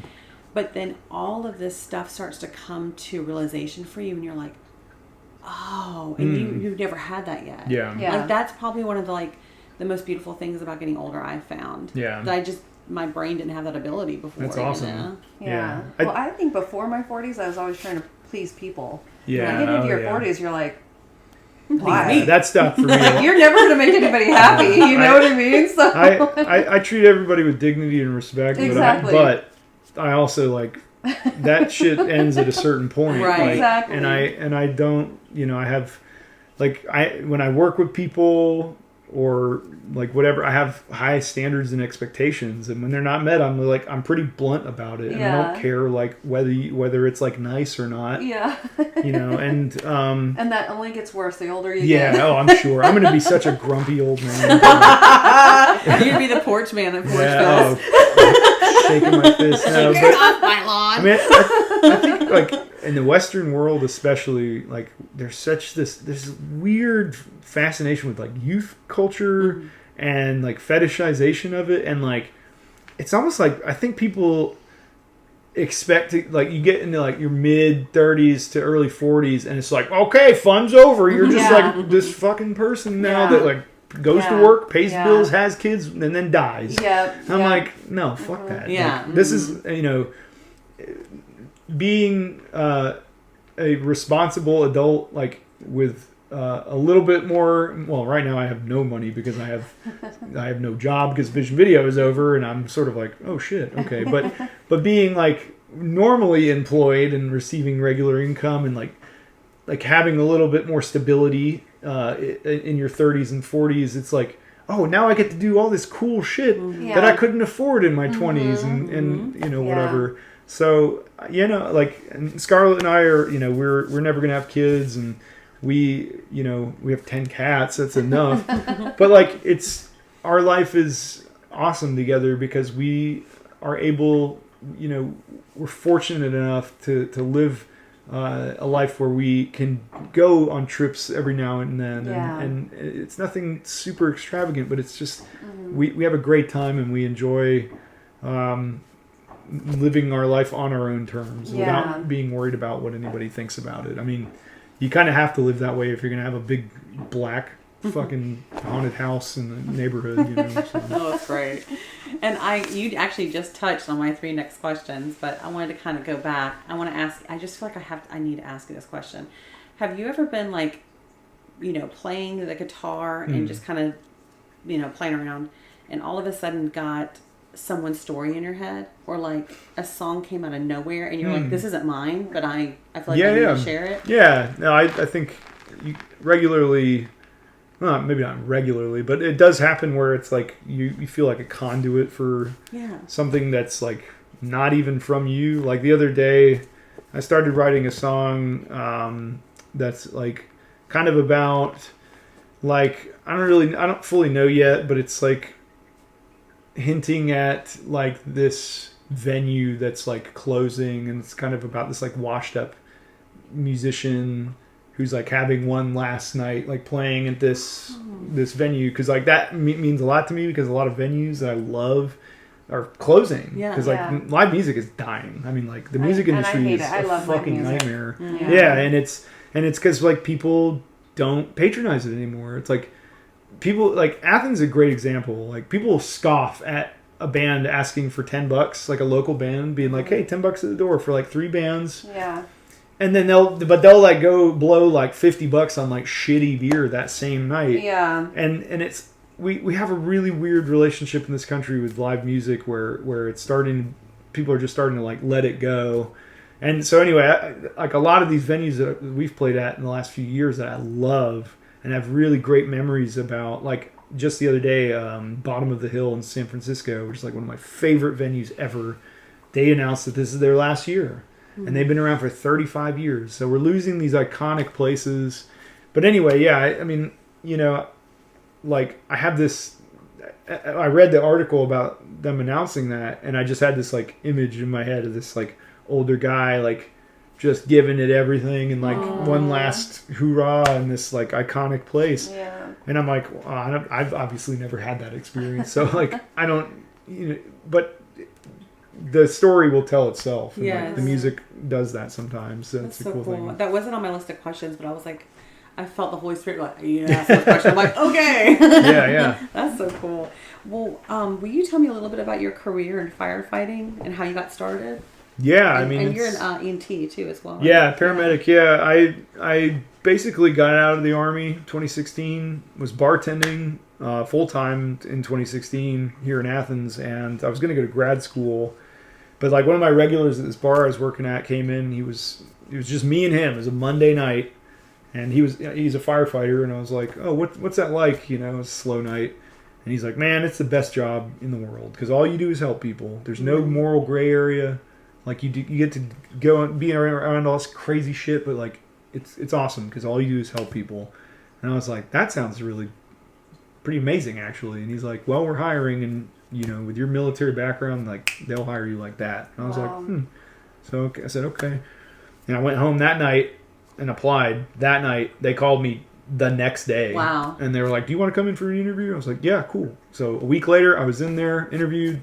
On the way home, they called me and said, we want to give you a conditional job offer. I was like, Jesus, all right. Nice. So I went through Fire Academy, or EMT, paramedic, and Fire 1 and 2 in fire school. And did that for 5 years and Metro Atlanta. And it was like you said, it was the best thing I've ever done. It was incredibly traumatic. And I mean, just around things that, like, I could tell you some of these stories and you would probably barely believe me, but it's like, no, this is exactly what happened. Like some of these things that happen, I'm like you show up and you're like, what the fuck is going on? But I and the only thing that would have ever pulled me away from that is like music, and that's I got fortunate enough to in 2022 that it was vision video grew to a point where I was like, I think I can do this. And I had a fire chief that came up to me and he's like, you need to do this. Because if you don't do this right now, he's like, this shit will be here. Yeah. He's like, if in a year from now it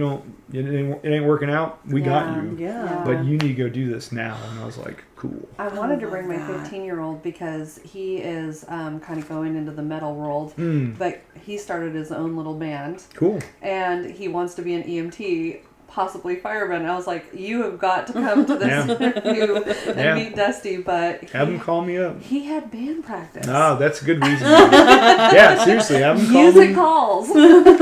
just get him in touch with me, and I'll tell him anything that he might want to know. I mean, the good and the bad, great. And I mean, the good, bad, and ugly, huh? Yeah, it's a great career to start young. Yeah. You know, because like the fire department is. I love one of my favorite things to bring up, and I love to bring this up to firefighters because a lot of them are like really conservative dudes. I'll be like, this is a socialist thing. Like the public pays for this through taxes, and we provide a public necessary good that ultimately fundamentally helps people and changes their lives and protects their lives and property. Yeah. And they're like, man, whatever. And I'm like, yeah, okay. But it's like one of the only jobs where you can have a career. Yeah. Like, and you don't have to go to the fucking army and like waste your life. You can like help people for 20 years, get a good therapist, like right off the bat, but you'll help people for 20 years and then you can like retire in a lot of departments with either a pension plan or like a really good retirement, 401, 457. Like I squirreled money away because I left the army before I got any kind of retirement or anything. So I had walked away from 15 years with nothing. So for 5 years, I squirreled money away into my retirement because I was like, I need to retire one day, assuming I'd live that long. And, they matched a lot of that money. So anyways, that's like extemporaneous stuff. But that's good information for if you people to know. Oh man, if I could go, that's one thing, time machine, if I could go back to me at 18 and be like, fuck the army, join the fire department, dude. Do this for 20 years and then you're set and you can do whatever you want after that. Okay, well good. That's good advice for my kid because he's looking into it. Yeah. How did you and Scarlett meet? At a show. Funny enough, I got a message from her. When you're on tour, you get tons of emails and messages from photographers, and she's an amazing photographer. And she was like, "Hey, I mostly do like kind of artistic still life, landscape, wildlife photography, but some portraiture and whatever." But she's like, "I'm trying to learn live music photography." Oh, that's cool. And she wasn't like a fan or anything. Her friend was a fan. And she's like, "Hey, would it be cool if I got like a photo pass?" And I was like, "Yeah, no worries." So she came, and she's beautiful, beautiful woman. But like I had a very much so had a policy from the very beginning. I was like, I do not want to be that guy, that's like, "Hey, I play in a band," like because it's like the cheesiest fucking thing in the world, and it's also like kind of gross and weird. But we met for like all of 15 minutes at that show. It was in Denver at the High Dive in Denver. Okay. Great little venue. And I especially didn't really lay it on with her at all because I thought her friend was her boyfriend or husband or whatever because they were like good friends and but it's just a friend. So there's intimacy. So I'm just like, okay, she's beautiful, but A, professionalism, B, like boyfriend or whatever. So she took pictures. She bought us all around a drink. She took pictures, and basically that was kind of it. And she sent me the pictures later, and they're pretty good. And like it was kind of hilarious because she was upset because like it was so dark in there. She's like, they're not great because the fucking light was just terrible. But I was like, oh, this is still cool. And like all these photos of this goth band turned out so broody and exactly. But we were still like, growing as a band. It hadn't reached its like zenith, so I was just happy to have a photographer offering to give us photography for free. But her and I just got to talking online about photography, and she was living in Germany at the time, and I was like, that's crazy. because I asked her, I was like, well, why were you in Colorado and Denver, whatever? Like, do you live there? She's like, no, I actually live in Germany, and her mom lives in Grand Junction, so she was just like happened to be there visiting, Okay. and so I was like, oh, that's cool. Like, I was born in Germany and I lived there for 5 years in the army and blah blah blah. Yeah. And so we just hit it off and had a lot in common. Knew a lot of similar like mutual friends throughout the goth scene in the world. And then one day she was flying to her brother lives in Florida, I think in Miami, and she was flying from Colorado to go visit him, and it was a Halloween weekend or like pre-Halloween weekend or whatever. And we have this thing that we do around Southern Gothic Festival called the Wild Rumpus. It's like a giant Halloween parade, and it's super cool. It's just, you can just jump in it. It's not like a, organized thing. It's just like, it's this huge, well, the city runs it, but it's like tens of thousands of people in costume. Anyway, so I'm like, she's going down to Florida, and then her brother had to cancel for work, like literally while she's coming down. So she gets to Atlanta to connect, and she's like, she hits me up. She's like, hey, do you know of like anything going on in Atlanta? And I was like, fuck Atlanta. Let's like come down to Athens and like experience this really amazing thing that we do for Halloween. And then, the rest is history. What a cool first date. Yeah. Whoa. That's really cool. That's awesome. Yeah. And now we're married. Yes. How long have you guys been married for? We got married in October on the 11th. Yeah. That's so cool. Yeah. How long were you get together before that? It's like 3 years. Yeah. That's awesome. Yeah. How fun. Yeah, she's amazing. She's like, she takes care of me. She puts up with me. And we just have a really great interplay with each other, and we enjoy a lot of the same things. We also have very different lives in a lot of ways, but I think it's cool because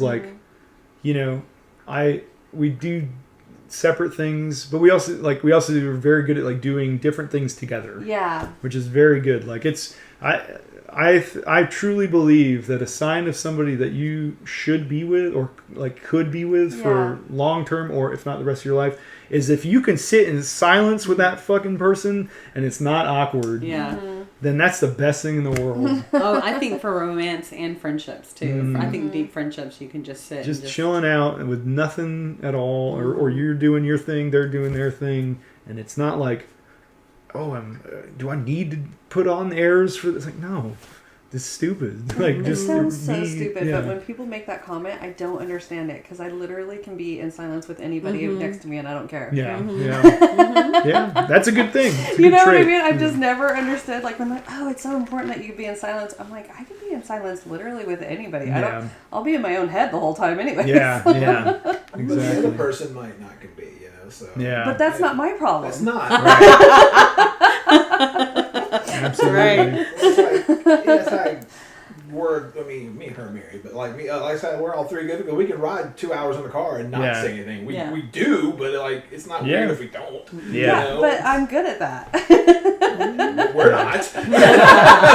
With other people, with other But I always hear that saying, and I'm like, it's something I don't understand. I really genuinely cannot understand. It's a nice Marshmallow wants to say hello. Hello, Marshmallow. Cat break. Sorry, guys. Yeah. This is important stuff. Yeah. Hi.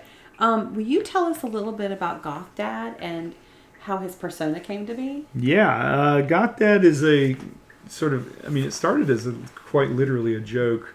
We were, I just met Dan, our original bass player's parents, and they're from the Midwest, which was ironic because at the time I'd never been to the Midwest before. And he was just, like, his dad was so, like, both his parents were just so funny to me. Like, they're so, like, wholesome Americana, something about the Midwest accent. And I don't know why, but I'm really good at, like, accents. And I was just messing around with some music, and I, like, kind of came up with this idea of this character, and it was just, like, 50s TV dad meets, like, true blue 80s goth rocker, and Dan was like, oh, that's hilarious. And like, so we we put out this video and like people were like, because it was kind of like a theme song essentially, and I was, it went really, it like blew up. And, but people were beloved. People were like, well, what does he do? And I was like, what do you mean? And they're like, it's like a character, right? And I'm like, yeah, I guess. So I started to make videos, like sketch videos and little joke videos and all this stuff, and it just took off. And sometimes I took it like way less serious or more serious, and but I never really wanted it to be like, I never intended it for it to be a thing, but you don't really always get to choose that. Like people choose that for you. So like I haven't really done much with it in years, but I am kind of bringing this sort of character back in a little bit of a different way. It's less of a character and more just sort of like, cheesy humor. But I'm starting to do this, like I'm working on this long form YouTube show where it's that's my next question. Yeah, it's like it's more like a late night format, like where I interview people and just interview people that I think are doing interesting things, like not just goth and horror stuff, but like, oh, this person makes this thing and this person does this, and so I want to bring them on, and but also bringing attention to the bands that I think are doing cool things, and so that'll be coming this year. Yeah, so. It's kind of exciting too because I just met you in October, but we just, and we kind of do the same thing. That's he's gonna drool on you. It's really disgusting. Yeah. Oh, I love it. Look at you drooling. You're so gross. Oh my goodness. He's got like. He's just I love him, but he's a pretty disgusting boy. Yeah. So cute. Yeah. I had an orange cat we used to name Jazz, and he was like a big old fat Garfield, and he would drool just like that. That's so cute. He's like, your pets are delicious. Yeah, feed my pets. He's so cute. Little stinky man. And then you have a new band announcement, right? Yeah. So. Unfortunately, due to legal bullshit, I had to end Vision Video, but I have a new act that I just announced the other day, which is Dusty Gannon and the Agonal Gasps. And agonal gasps are the medical term for dying breaths. Oh, wow. For those people have been like, what does that mean? Yeah. So, and it's a different, I think a lot of Vision Video fans are going to find familiarity, but it's very different. It's a lot more jagged and raw and just like rough around the edges, and I'm kind of doing all of it myself. So that's kind of irony to the band name because there is no band right now. It's just me. Yeah. Live, I'm gonna have some incarnation. I haven't figured that out yet, but and first song will be out on February 1st. That's so exciting. That's right. So.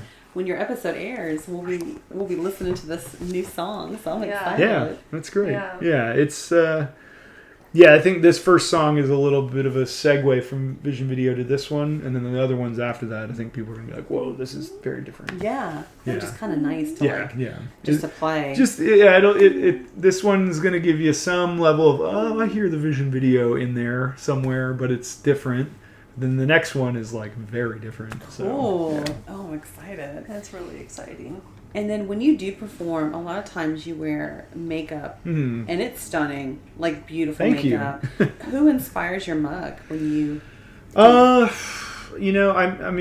take a lot of inspiration from the original like goth scene in the '80s, like in the early '80s, the Batcave scene, like Johnny Slut from Specimen was like a big inspiration for me.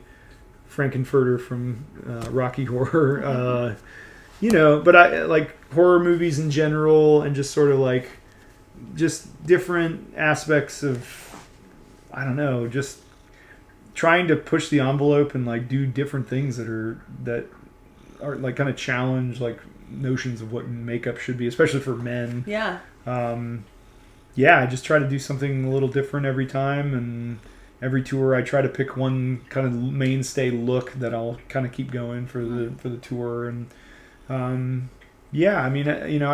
just let my brain wander with it a lot of the time. I love that. So. And you've done some collaborations with like makeup companies, and you have a palette. Yeah. Johanna Moresco and I from the Cruise Shadows.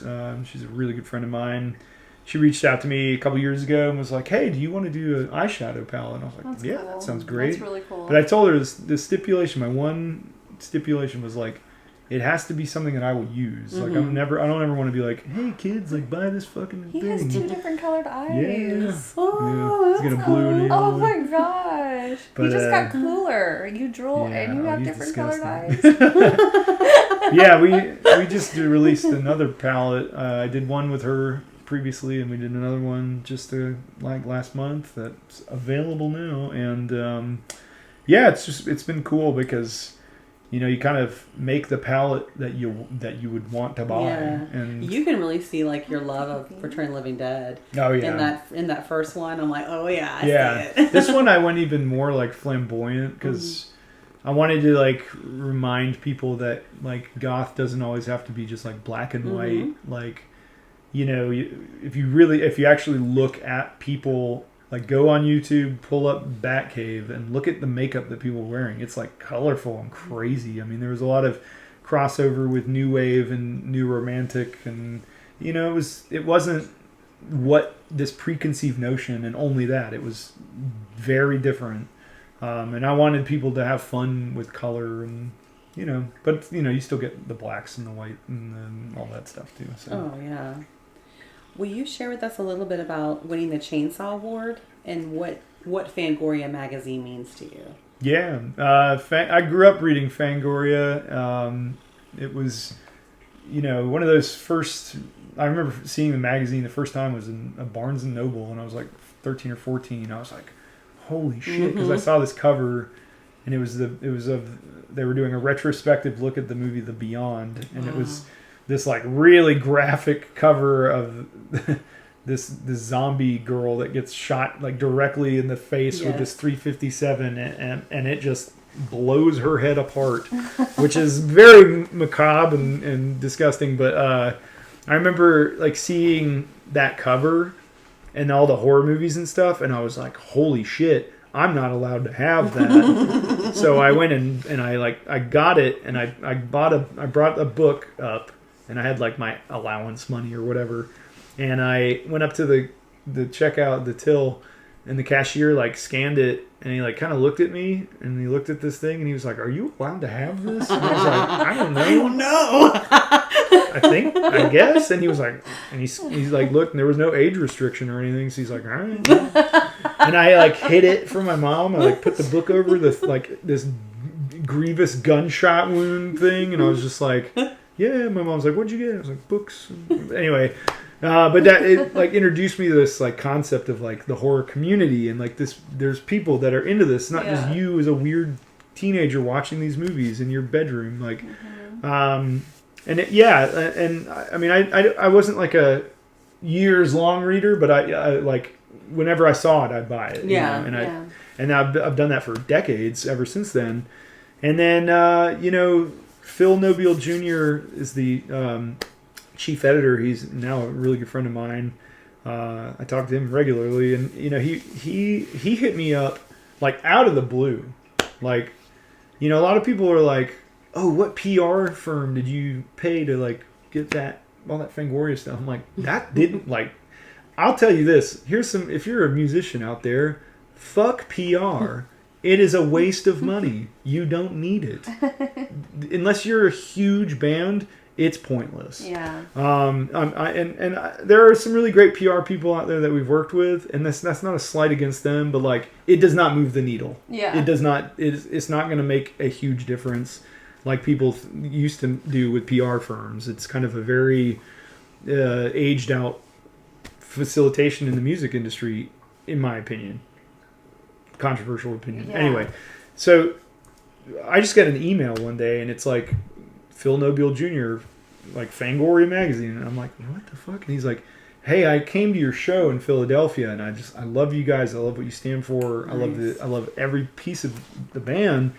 I want to do like a write-up because I read about your past, and I think it's just really fascinating.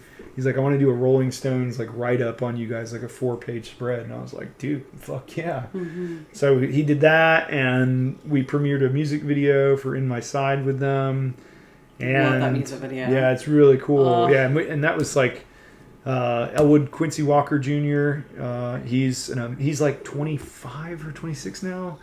He was like 22 when we shot that. I was like, this kid's going to be a major director. Well, and everyone involved in that, with the makeup to the choreography, everything, that whole thing is a love letter. Oh yeah, I mean, you see it when you watch it. Yeah. Lulu Duchess Derriere. She's like an amazing. You're probably going to hear marshmallow purring. ASMR. Yeah. Unbridled ASMR. She's this amazing burlesque performer. Also now a very good friend of mine. That's Danhausen. Danhausen. Yep. And.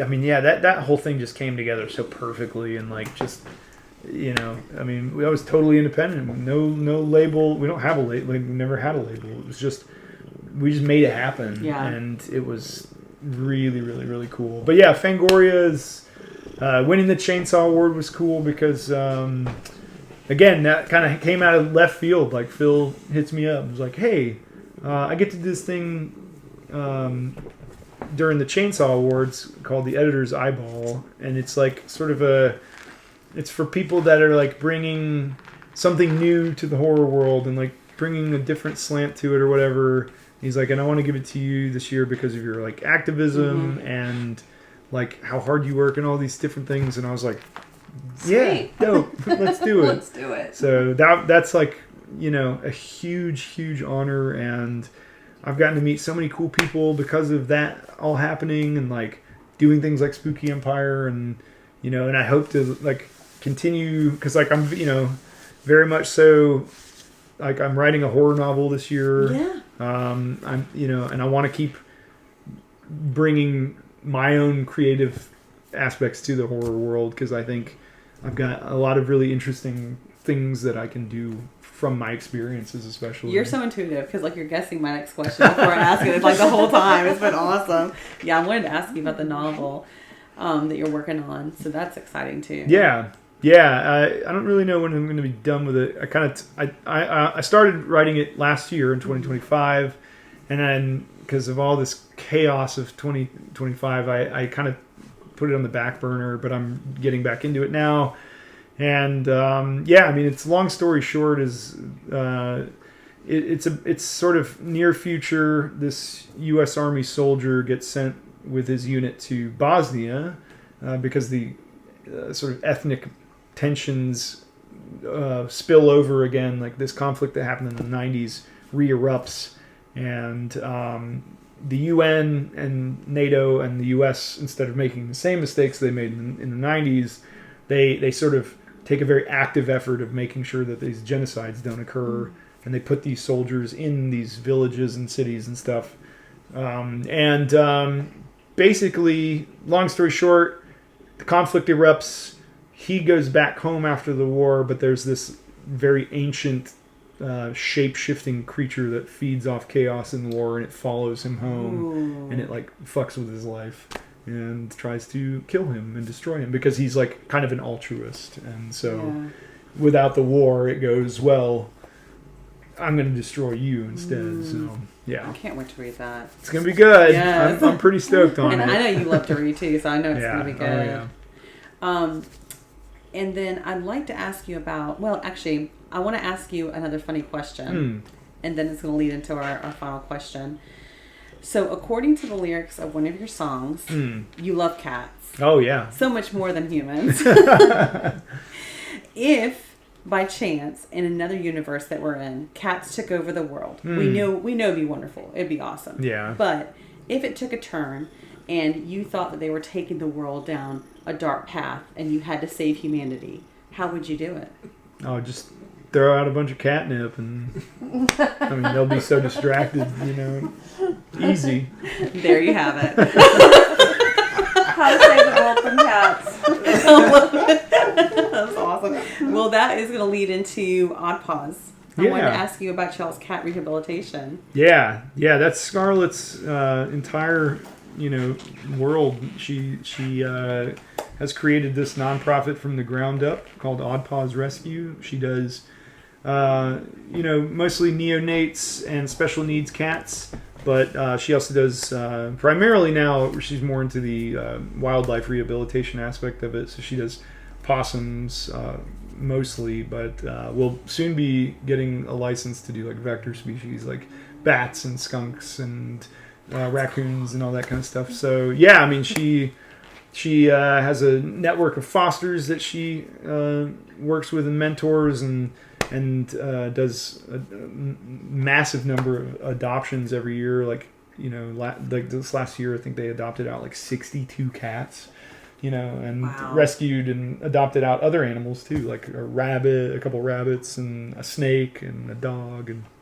so awesome. She's very much so an animal lover, which is huge for me because I've always been big animal lover. And it's great to give your time and a lot of money to taking care of animals. I think it's a very noble thing because they are very pure creatures, and in a really diluted, shitty, jaded world, I think we learn a lot from the purity and the love that animals give us, and then we owe it to them because we are systematically destroying ecosystems and doing terrible things to animals all the time. So if you're able to, it's like you should give back and take care of them. I agree. I'm a huge animal person. Yeah, taking care of God's creatures for sure.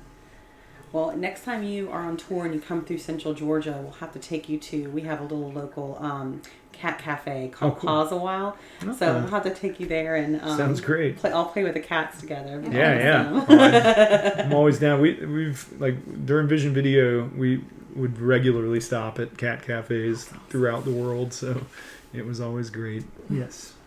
See, I think Marshmallow thinks he's a dog, and I'm a dog person more than a cat person. Yeah, and that's why him and I agree with each other here. He likes his butt scratched. He drools. He's my kind of cat. Yeah, he's a good cat. He's like, check it out, gang. Yeah. Good boy. He's a cutie. Well, this has been amazing. Thank you so much for taking the time to do this. Thanks for coming over. And we just love your music, and I'm so excited for everything that you have coming in the future. Thank you. You deserve everything coming your way. We just love everything you do and who you are as a person. And Thanks. We wish you and Scarlett the best with everything, and the kitties. And all the kitties. Yes. And the spiders. Now you guys are collecting spiders too. Your spider babies. Soon to be 2 tarantulas that my wife has acquired. And I like all creatures, but spiders. I don't have like arachnophobia, but I'm definitely like. I'm like, cool. I'm with you on that one. Hello from over there. Like I think the jumping spiders are so cute, but at the same time I'm like, ew, do I want one in my house? Yeah.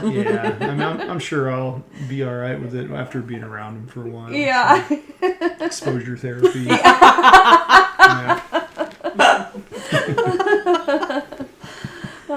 Well, Dusty, you have been amazing, and we appreciate you so much. Thank you. Welcomed if I could speak, that'd be great. I haven't talked. I was playing with kitties, now I can't talk.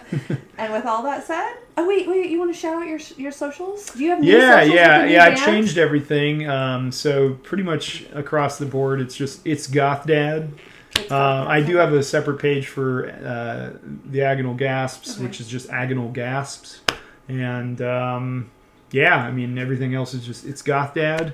I will probably have a website up for Agonal Gasps very soon, and I mean that's pretty easy to find me. Cool. All right. Well, with all that said, we thank you, and that's a wrap. Bye. Bye.